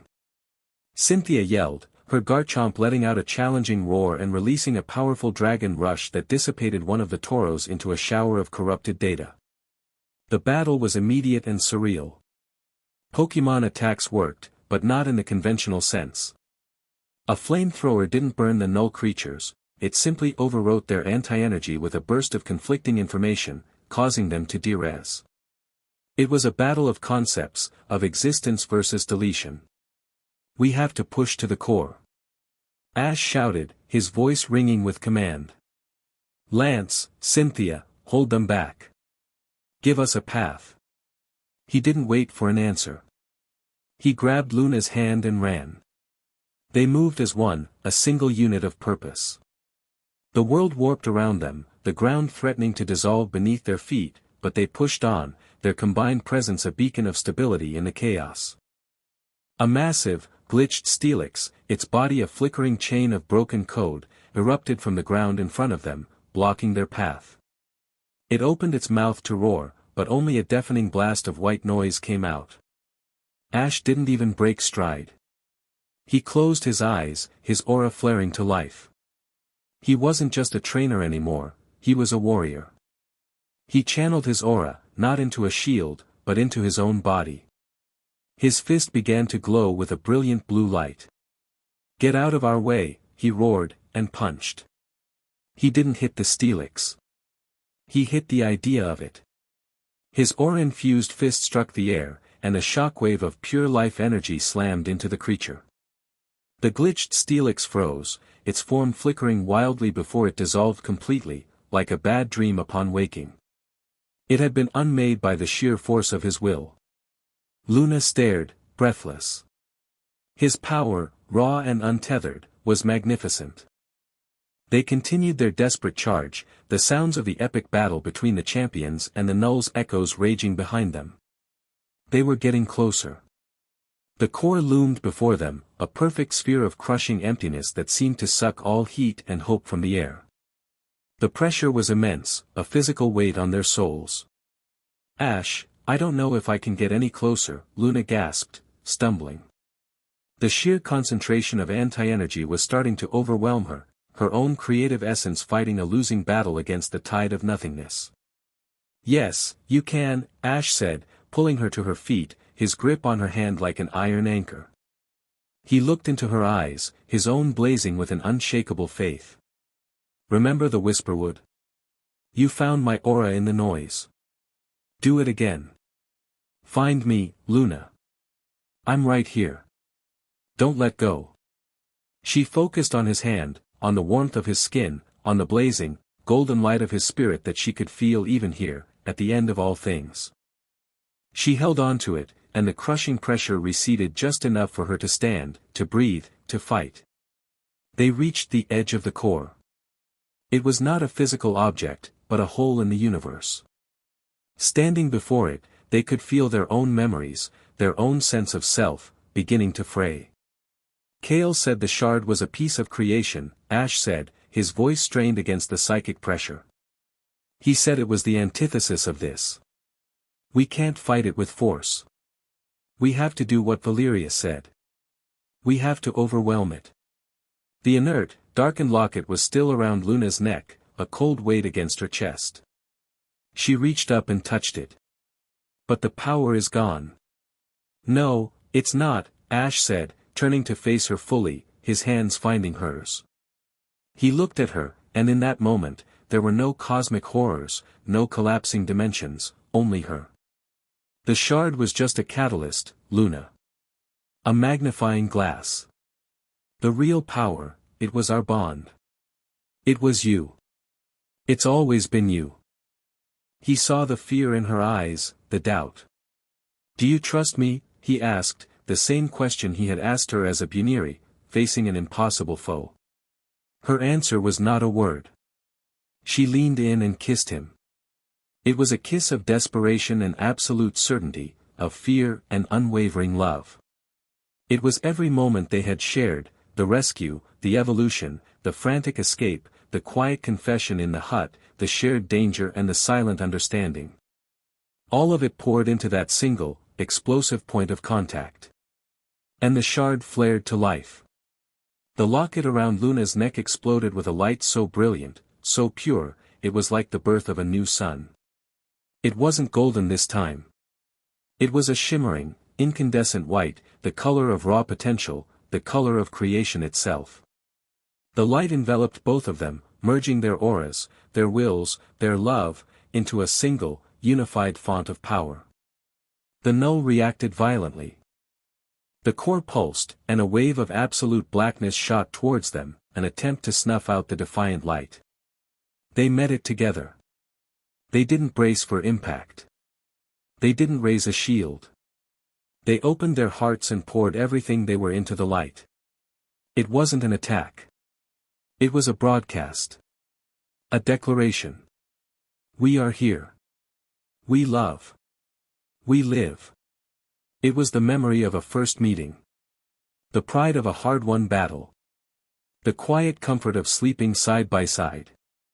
The shared terror of a frantic chase. The simple joy of a smile. The pain, the fear, the hope, the loyalty, the love, all of it became fuel.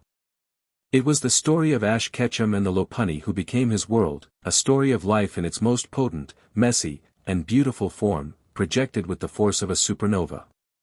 The wave of nothingness hit the wave of something, and for a heart-stopping moment, there was silence. Light and dark, existence and void, held in perfect, impossible balance. Then the light pushed. Creation, in its rawest form, refused to be unmade. The light washed over the core, not destroying it, but filling it. The absolute blackness was flooded with color, with feeling, with life. The hole in the universe was being patched, not with force, but with love. The entire pocket dimension shuddered. The null, its anchor point overwritten, its connection severed, recoiled. A high-pitched, psychic shriek of pure outrage echoed through the non-space, and then the core collapsed, imploding in a silent flash of white. The wave of creation energy expanded, washing over the entire battlefield. The corrupted landscape stabilized, the glitching echoes of Pokemon dissolving into harmless motes of light. The bruised, swirling sky cleared, revealing the shimmering, stable gateway back to their own world. It was over. They had won. The light around them faded. Ash and Luna stood in the now stable, but empty, dimension, their hands still clasped.